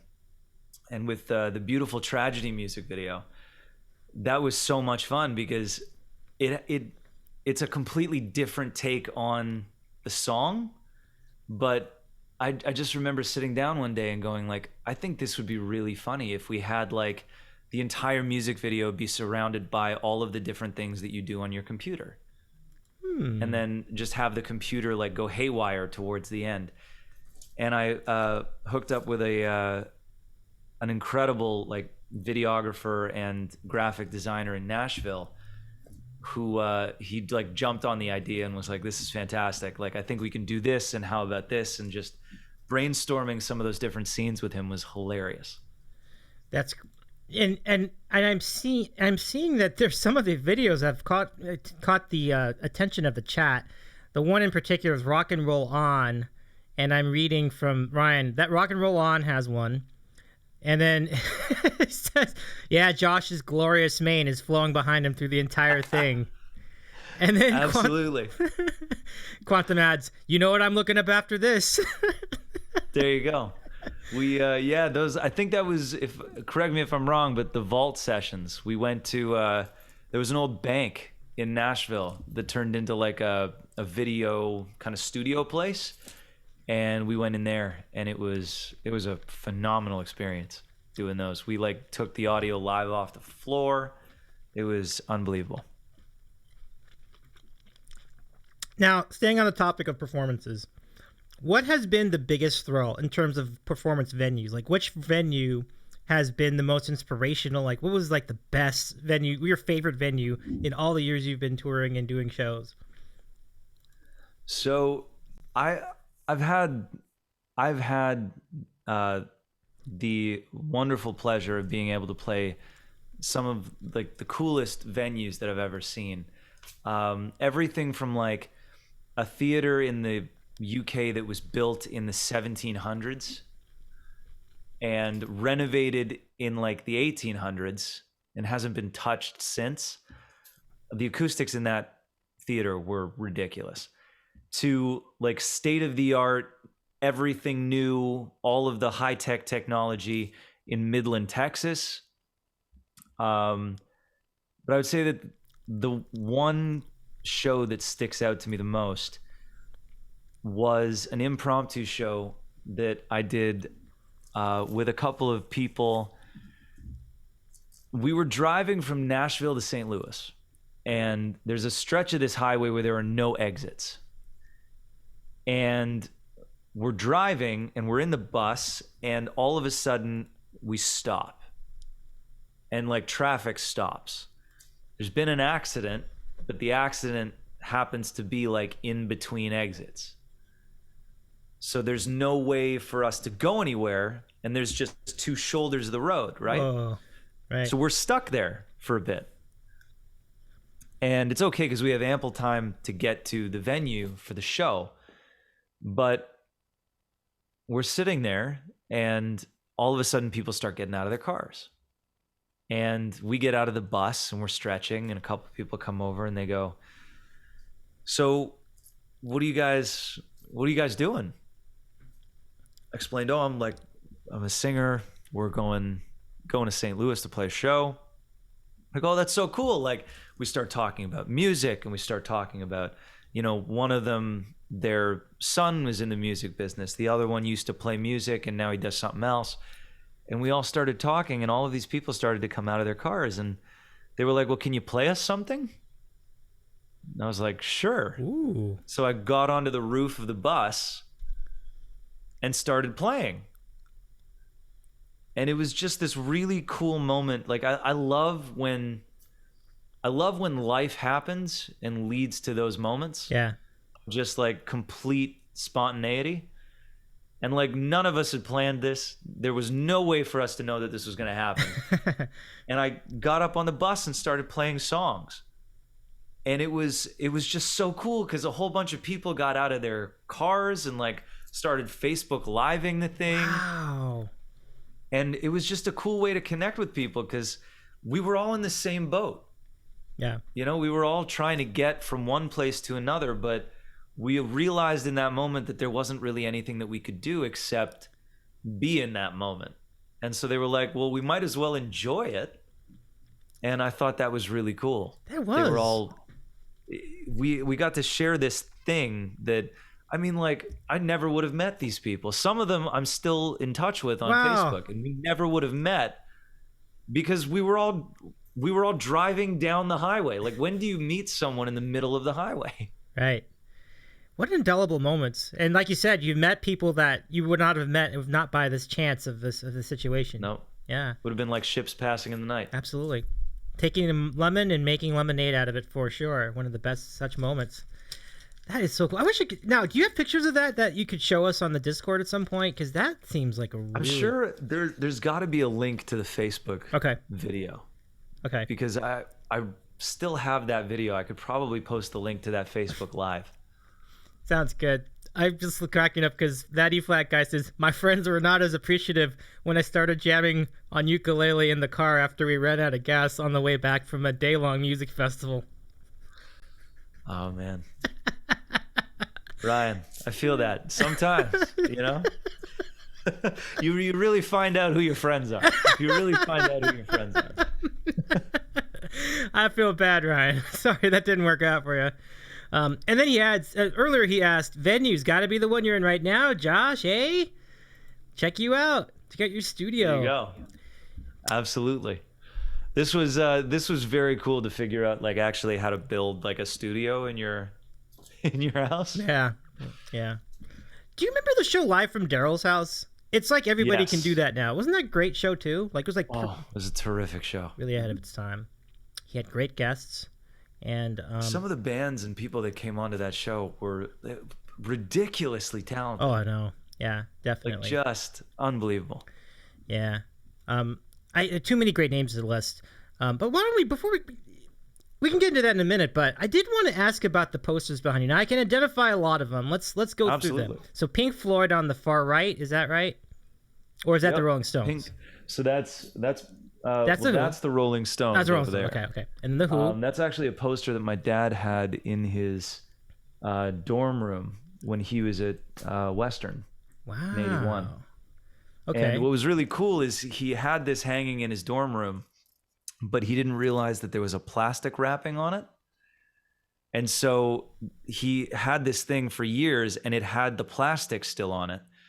So when I was looking to put it, like when I was looking for things to decorate the studio with, I found the poster and I saw that there were holes in it. And I said, Dad, is the plastic supposed to be on it? He said, I don't know. And I looked and it was actually like shrink wrap. So I took it off and the thing was like pristine underneath. Look at that. So I put that up there. And then these three I actually got when I was in Hawaii. Mm-hmm. We were walking around one day in I think it was either Honolulu or Maui. And we just walked into this record store and they had old telephone posters that they were selling for like $5 a piece. And so they had this old Pink Floyd, The Who, like this old, I guess the two of them were playing together. Mm-hmm. And then Nirvana's In Utero tour. Wow. From New York City, Roseland, New York City. And then, yeah, we had The Who with Joe Cocker is at the bottom of that poster. Oh, wow. And so, yeah, it was like from Liverpool, that show from 68.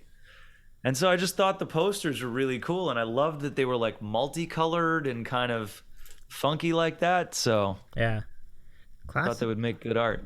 Yeah, absolutely. Classic vintage look. It really matches your style too. There's one more thing behind you though, and I see it on the table underneath the posters. What would that be? This guy. Oh, absolutely. So this was actually a birthday gift from a good friend and art streamer. He also does music and gaming, but predominantly art streamer, named Danny, or Engraver Gamer 88. And basically what he does is wood burns. So he takes a photo and he burns it onto planks of wood. And my mod team at the time of my last birthday, like in 2020, they had him make this as a gift for me, and it's one of the like pictures that I used on my album. Ooh, that's really well done. It's yeah. Let me get it closer to the. Look at that. See all the like the detail that went into that. Chat, check that out. Doesn't that look great? What detail? It's impressive. Super well done. Yeah, check that out from Ellie. Yeah, that's so that's ever since I got it. It's had a very special place in the stream room, and I've always made sure like it's got its own spot, you know? Yeah, that's terrific. Now the chat loves it too, and Aaron says that's burn art, awesome. And Ryan agrees that detail is insane. That is really cool. So super cool. Yeah. Oh, we got some more. Phil Vello. Hi, Phil. Hey, what up, Phil? Phil. This is Josh Taerk on the right side of your screen. I'm Davy's eating a sandwich on the left side of your screen, and there it is, the sandwich we have for you. So we had turkey sandwiches today. I have a turkey on a hero roll. It is deep fried turkey, and it had lettuce and tomato and hot peppers. Josh's sandwich is unbelievable. Like it was on egg bread. Was it egg bread? Egg challah bread. Looks really egg good. Bread or challah. Challah. Yeah. And it's got red onion. It's got a little tomato in there, some lettuce, turkey as well, and it's got spicy hummus. It's delicious. That spicy hummus is a game changer. That's really great. Oh, so good. So good. So good. Nice. All right, so 2 more questions for you. This from Caffeine is My Drug. What is your favorite cover song to watch? So for a good example, Johnny Cash covering Hurt. So what would be your favorite cover song? My favorite cover song to play? Was that it? He said to watch. So just like watching someone else do it. Yeah. I was a really big fan of the song Woodstock by Joni Mitchell, and I didn't realize that Crosby, Stills, Nash and Young did a version of it. Like that was the version that I knew before I realized it was a Joni Mitchell song. But their version of that song is incredible, and seeing them play it at Woodstock was ridiculous. That's true. It's a great song, just through and through. Great performance. Yeah, I like that. That's a good answer. All right. And what is your favorite cover song to play? That's a good question. It changes a lot. It changes a lot depending on how I'm feeling, depending on what I'm listening to at the time. But Round Here is probably one of my favorite songs of all time. Round Here by the Counting Crows. Yeah. That's awesome. Good song too. That's great. I mean, folks, don't forget to request that song on the next Josh Taerk music stream. Check that out. Caffeine says, I love the Joni version of Woodstock. It's got that big yellow taxi sound. I mean, it's good too. Yeah. Caffeine is My Drug. That's a great song too. Big Yellow Taxi. Oh. Quantum adds, Your Song by Rita Ora is my favorite released one. Cheers, Quantum. That was a fun one to do. I'm not going to lie. When I had the opportunity to do these really cool like acoustic cover videos in Nashville. And at the time I was listening to a lot of like the pop music to see if there was a song that I could do that was, you know, everybody was really jazzed about at the time. And I got to Your Song and it was just this super poppy like EDM kind of song. And I started listening to it and I was like, there's a blues song in here. Like there is a blues song just dying to get out. And so I just started like slowing it down and playing it. And when I did, it just felt really cool. So I was like, all right, let's give this a shot. That's pretty rad, Quantum. That's a great pick. And I'll add there's some others from other folks. Caffeine says, no, I think 10,000 Maniacs covering Patti Smith's Because the Night, which is also a cover of a Bruce Springsteen song, but he didn't actually release it until later. But yeah, it's funny like that. I think he gave it to what's her Patti Smith. Yeah. Yeah. How about that? So cool. It's a great song. I'll tell you mine. The Man Who Sold the World, the cover from Nirvana of the David Bowie song. That's a great cover. Yeah. Nice. Yeah. And That E Flat Guy. I love John Mayer's cover of Free Falling. Oh, what a tune. Yeah. Good pick. What a tune. All right, let's see. One more song. One more song. It's for us. It's questions. So Turbo Swim. What was the thing that has had the biggest influence on your music that at the time you didn't think it would? The biggest thing that had an influence, honestly, when I was literary theory. So not an actual book, but like theories about how you interpret books. I had no idea that it would have the impact that it did on the way that I saw songwriting and the way that I saw my music. But part of my requirement studying English Lit was we had to take a certain number of like theory courses. And I was dreading this because every time somebody says the word theory course, it's like really dry and like there's very little like other than just like constantly working this stuff that you do in these courses. So I thought. And we get into the class and the guy starts talking about reader response theory. And particularly the one concept of reader response theory that a text is like a blueprint. So what the artist or the writer or the songwriter does is they kind of write like a map in the text. The text is a map, essentially. And then but it's not like a cut and dry map. It's almost like breadcrumbs. Like they leave clues in the text to get you from point A to point B, from the beginning to the end. And then it's up to the reader to pick up the text, go through it, and be able to get where they're going. The cool part about the theory, though, is that there's no one destination. So the way that they measure a really well-written text is when one reader can pick it up multiple times and get something different out of it each time. And that blew my mind as a writer because I was like, here's this theory of here's this thing that you've created, right? This piece, this song that you know what you wrote it about. But the fact that you can put it out there and it can take on so many different lives and mean all of these different things and be equally right and equally engaging, at that point, it kind of doesn't matter what it was originally written about. If you're feeling something out of it, if you're getting something out of it, that's where the magic is. And so when I read that completely changed the way that I looked at writing and completely changed the way that I looked at storytelling.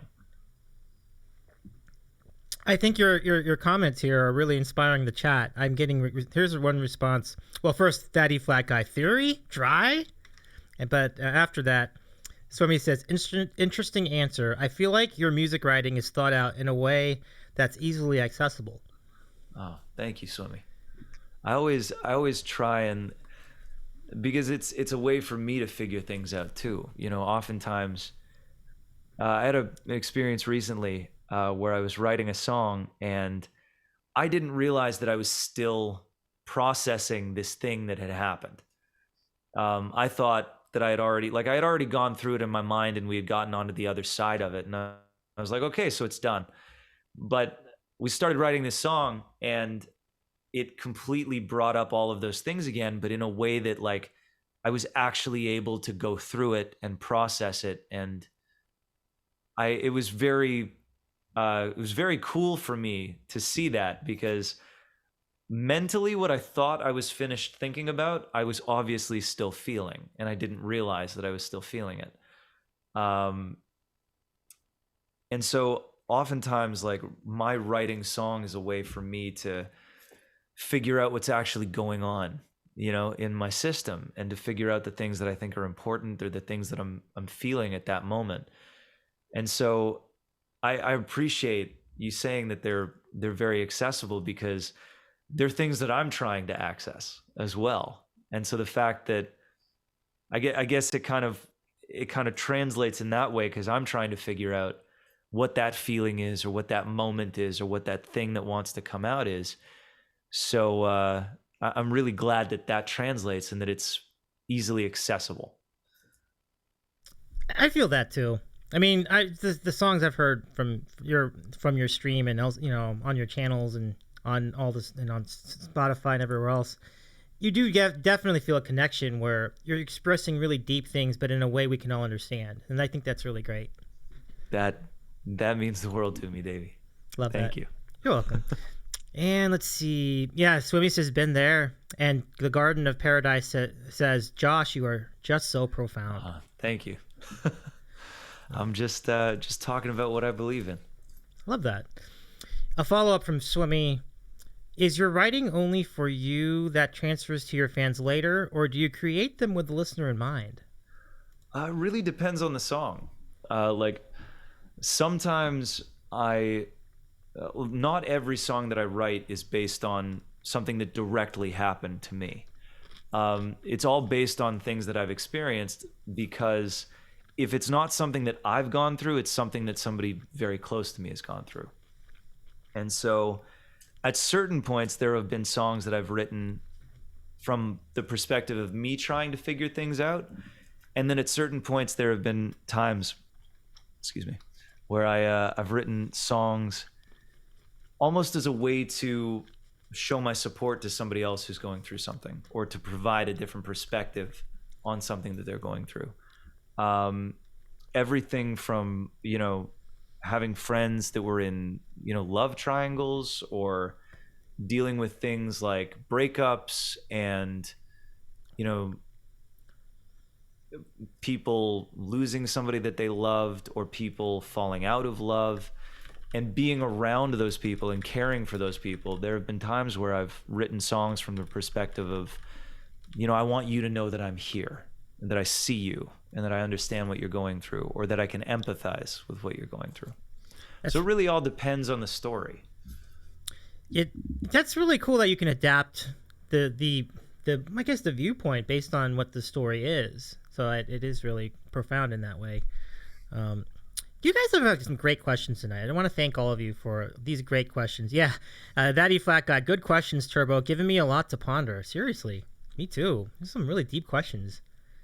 That was a really good question, Swimmy. Yeah, I like that. Swimmy, well done, and well done, everybody. I really just a tremendous job out of you tonight. We gave Josh some good questions, and I guess we can close with this. Your outlook to where you've been through and where you're going. What do you see in the road ahead as far as your career with music and with Twitch?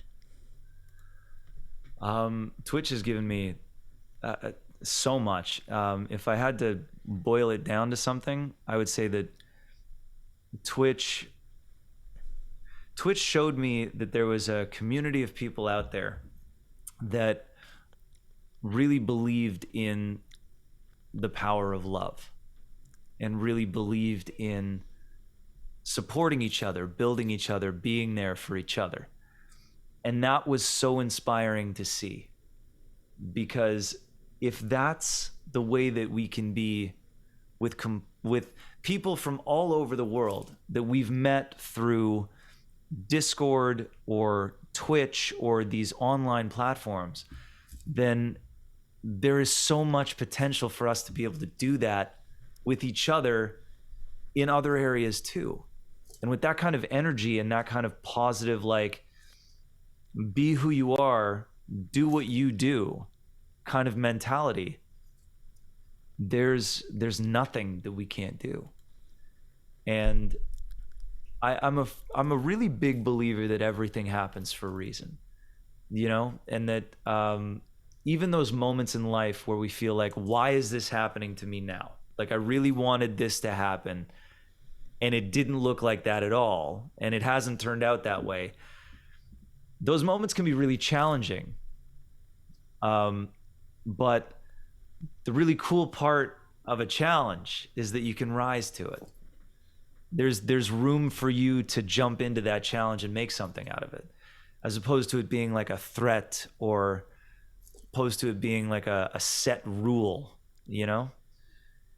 And so when those challenging moments come, I've always tried to take that mentality that those things happen because they're supposed to happen, for one reason or another. And those moments that challenge you, that cause you to need to bend, to rethink about your strategy, to rethink about whether it's what live music looked like, how you connect with people, how you can continue to play music, to anything beyond that.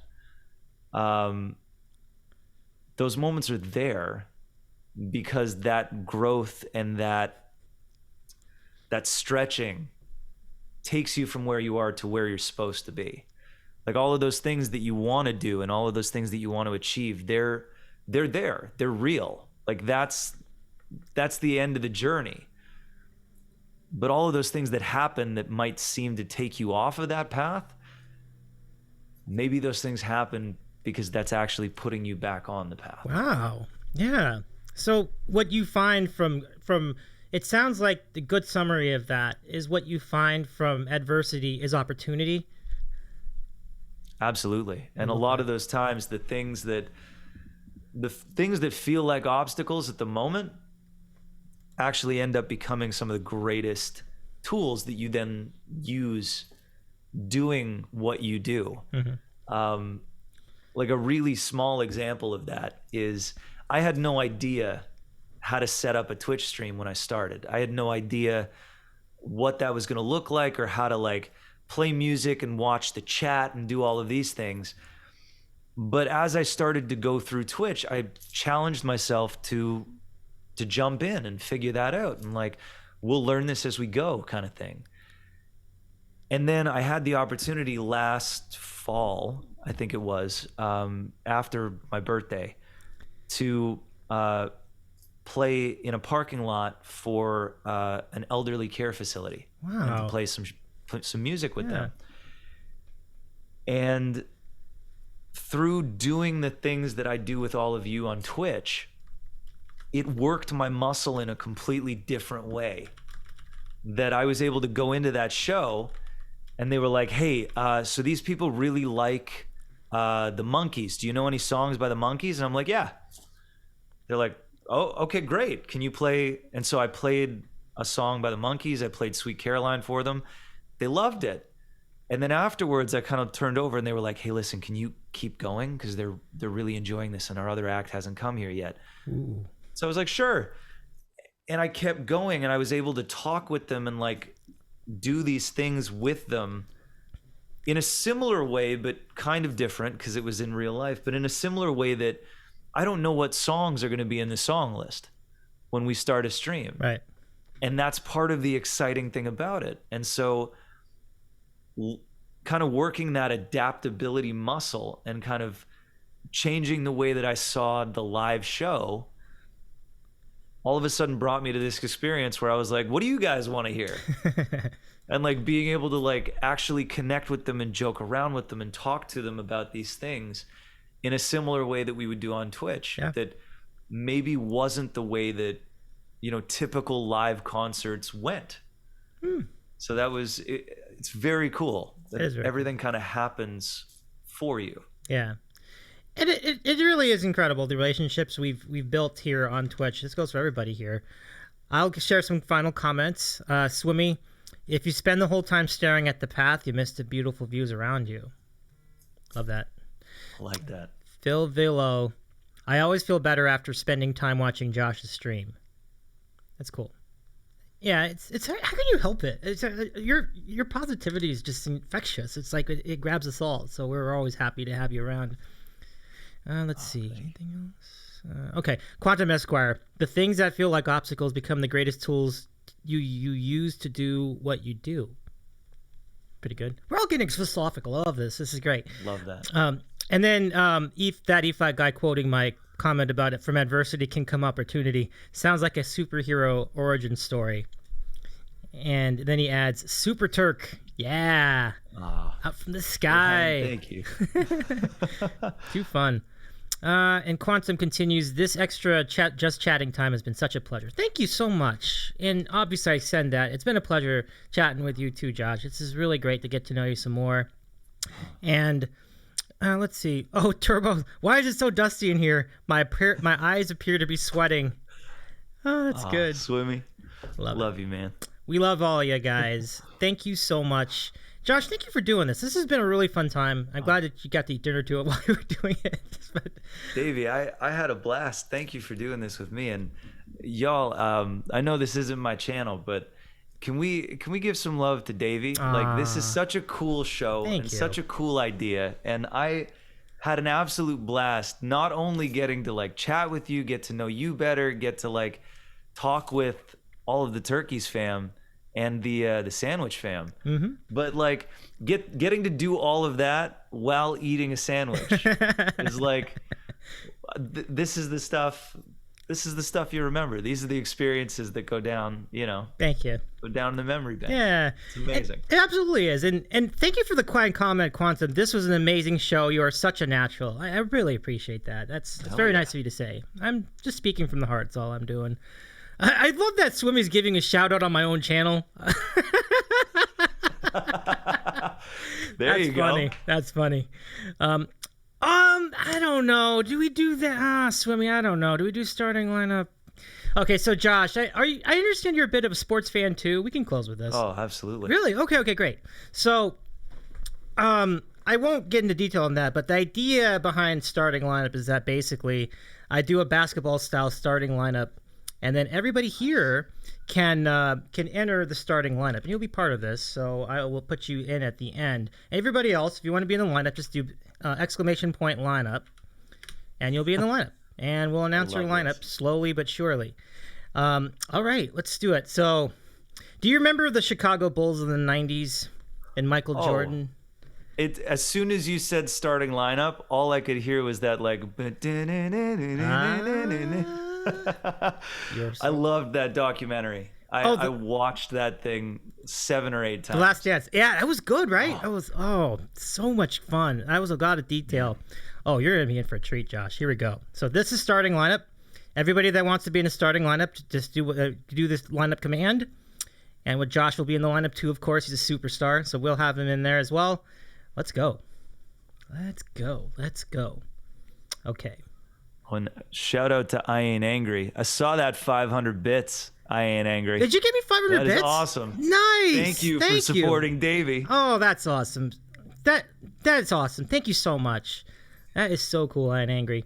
You've been very generous today. I tell you. Okay, here we go. Starting lineup. He's the dude.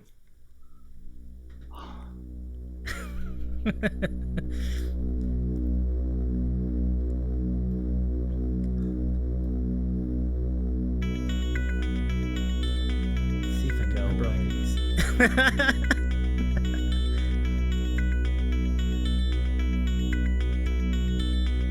Let's see.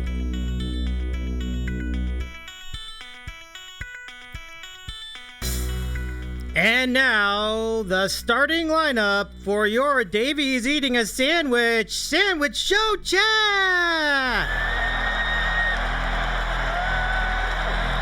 At Turkey, coming in his first visit to the stream and following, don't call him sir, Quantum Esquire! And from the Jersey Shore, measuring 6'1", even though he's actually 5'11", Turbo Swim!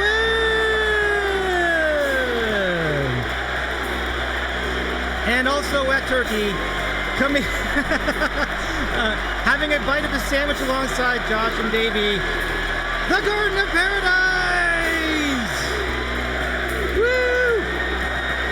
And just coming off a long bike ride across the country and ready for some more on his simulator, Phil Vilo! Phil! You hear them saying Phil? And let's see, what do we have? Okay. And from Raleigh, North Carolina, where the home of the Hurricanes and much more, ready to spread some love and some loops. And don't call him that A-flat guy. It's that E-flat guy! And from the strawberry capital of the world, also at Turkey, Davy's sister, SMM 57155! And representing Northern California from the Bay Area, tucked away in Pancake Corner, JT! Hotel! This is a long one. All right. And coming back down south to the strawberry capital of the world, Davy's other sister and a fan of the brew, Christie's Coffee! And lastly, but not leastly, from the Great White North, the proud maker of the Billboard Hot 100, Top 40, Top 10 in the Twitch Vision Songwriting Contest, the Sandwich King, Josh Taerk!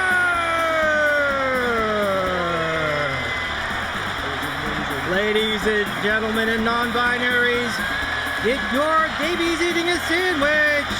Sandwich Show Chat!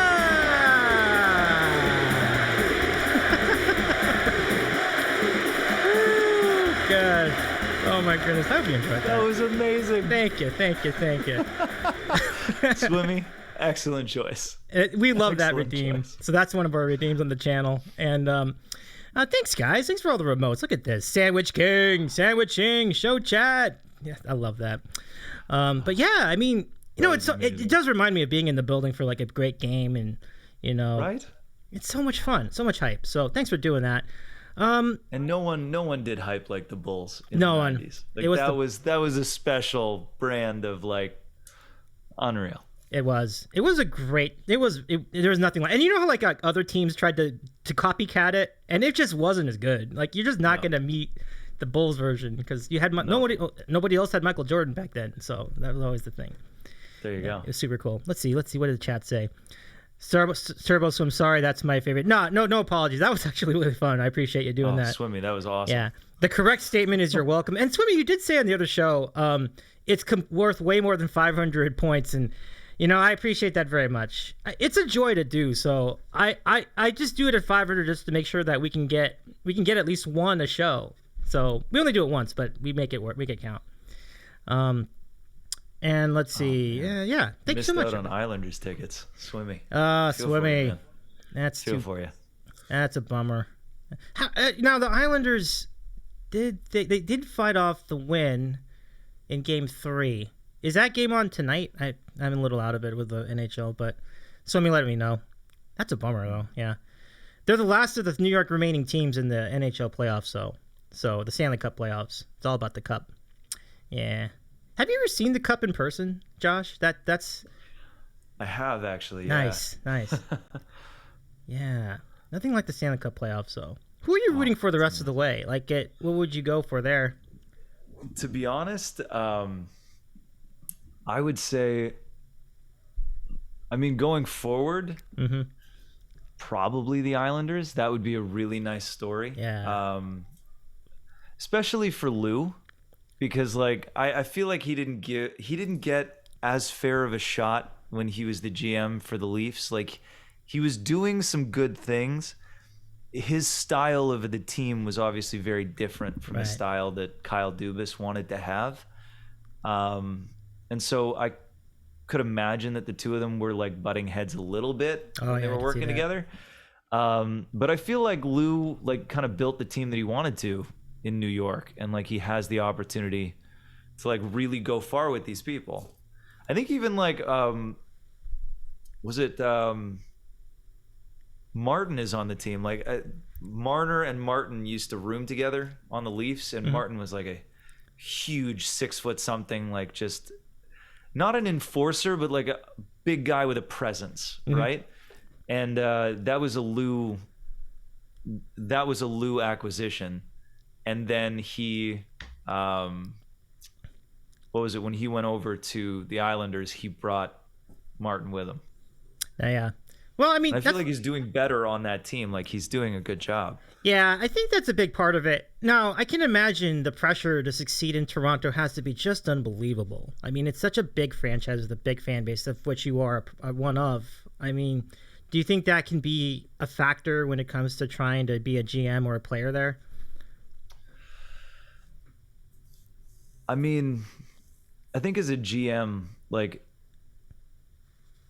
you've got a very tricky job. Like in any sports team, the GM has a really, really tricky job because you're trying to balance the cap, but you're also trying to balance like the style of play that you've grown up with and the players that you have on the team already. Because there are people that when you come into a new team as a GM already have existing contracts, or there are already existing deals in place. So you've got to kind of come in and figure out, okay, this is the type of team that I like, and this is the type of play that I like. Yep. Who here fits that? Does the coach fit that style? And from there, you got to make the decision like, okay, are we going to rebuild this, or are we going to use what we have?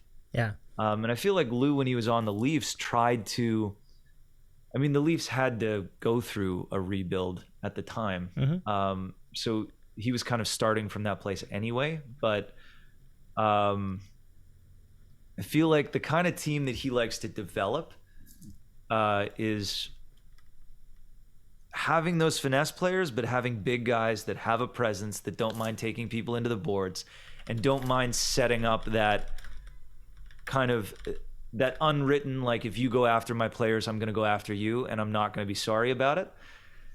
And that was one of the things that over the past couple of years, the Leafs have phenomenal players, but we've been missing. Like we've been missing that grit. We've been missing that size and that presence. We have a lot of guys that can take the puck down the ice really, really fast, but when you're going up against a guy the size of Zdeno Chara, Right. you need somebody that's going to be able to at least take him on. Yeah. Maybe not win, but take him on. It's going to be interesting to see if they can tie this game up. They're down 1. I'm reading here. I'm not as good as Robbie at following the game while I'm doing a show. Like I watch sports, but I'm trying to focus on this show, So it's more important that I do that. Sure. Yeah. But who's your favorite player on the Leafs right now? Who would that be? My favorite player on the Leafs right now, I would have to say, it's a really good question. I'd have to say Zach Hyman.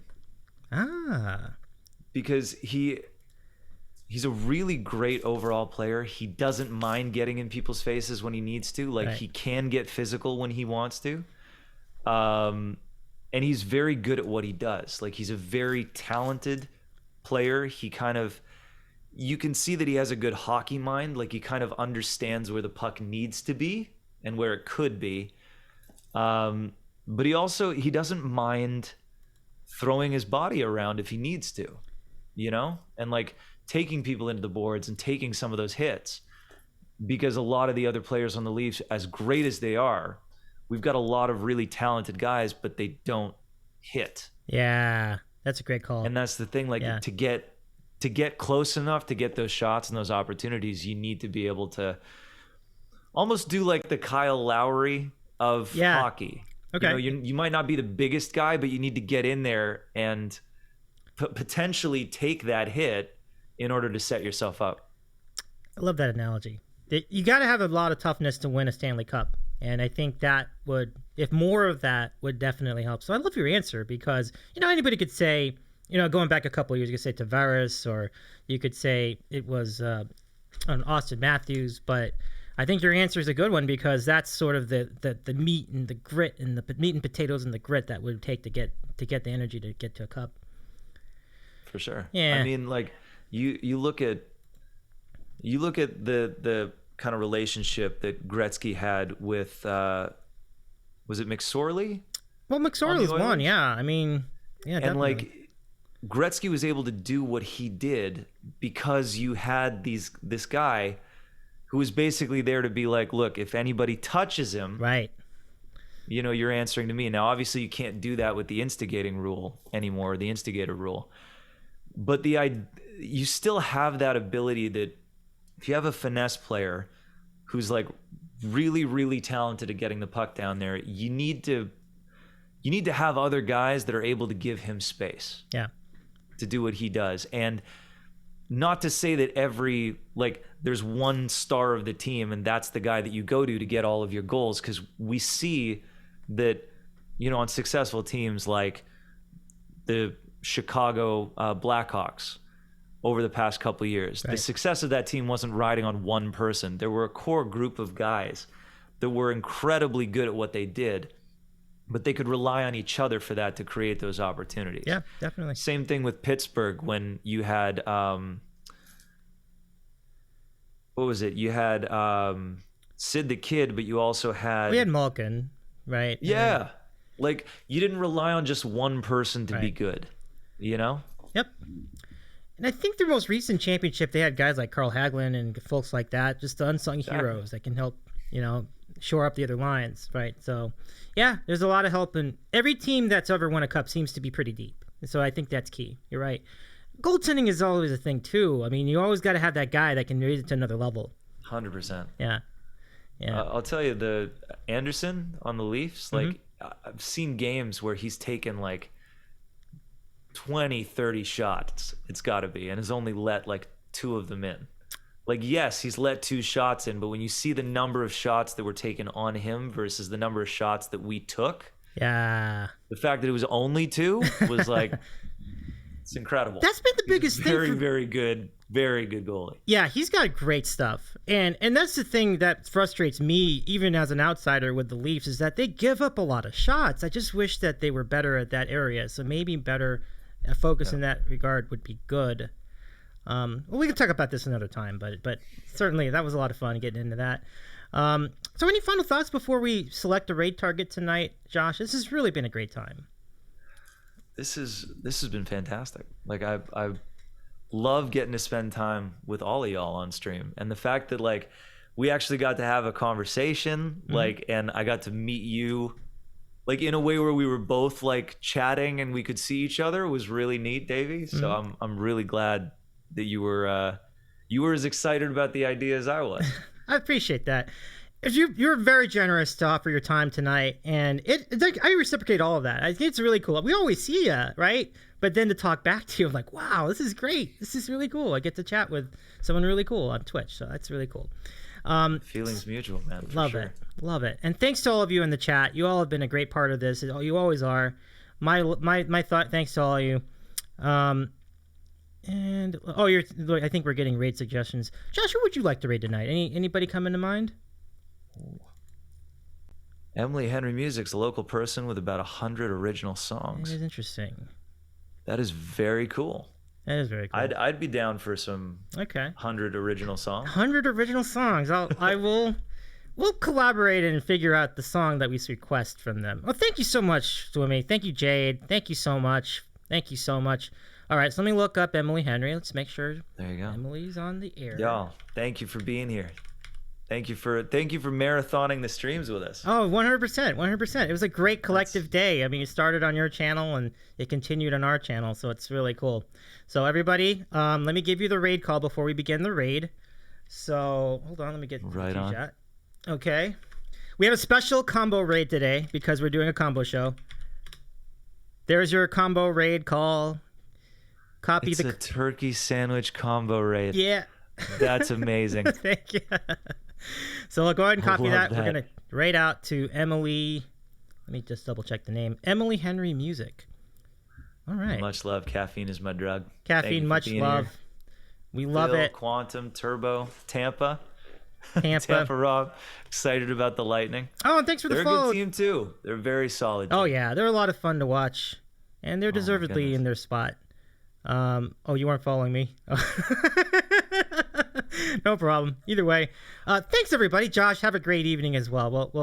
We'll be in touch. Take care, everybody. And we'll see you. Absolutely. We'll see you at Emily Henry Music.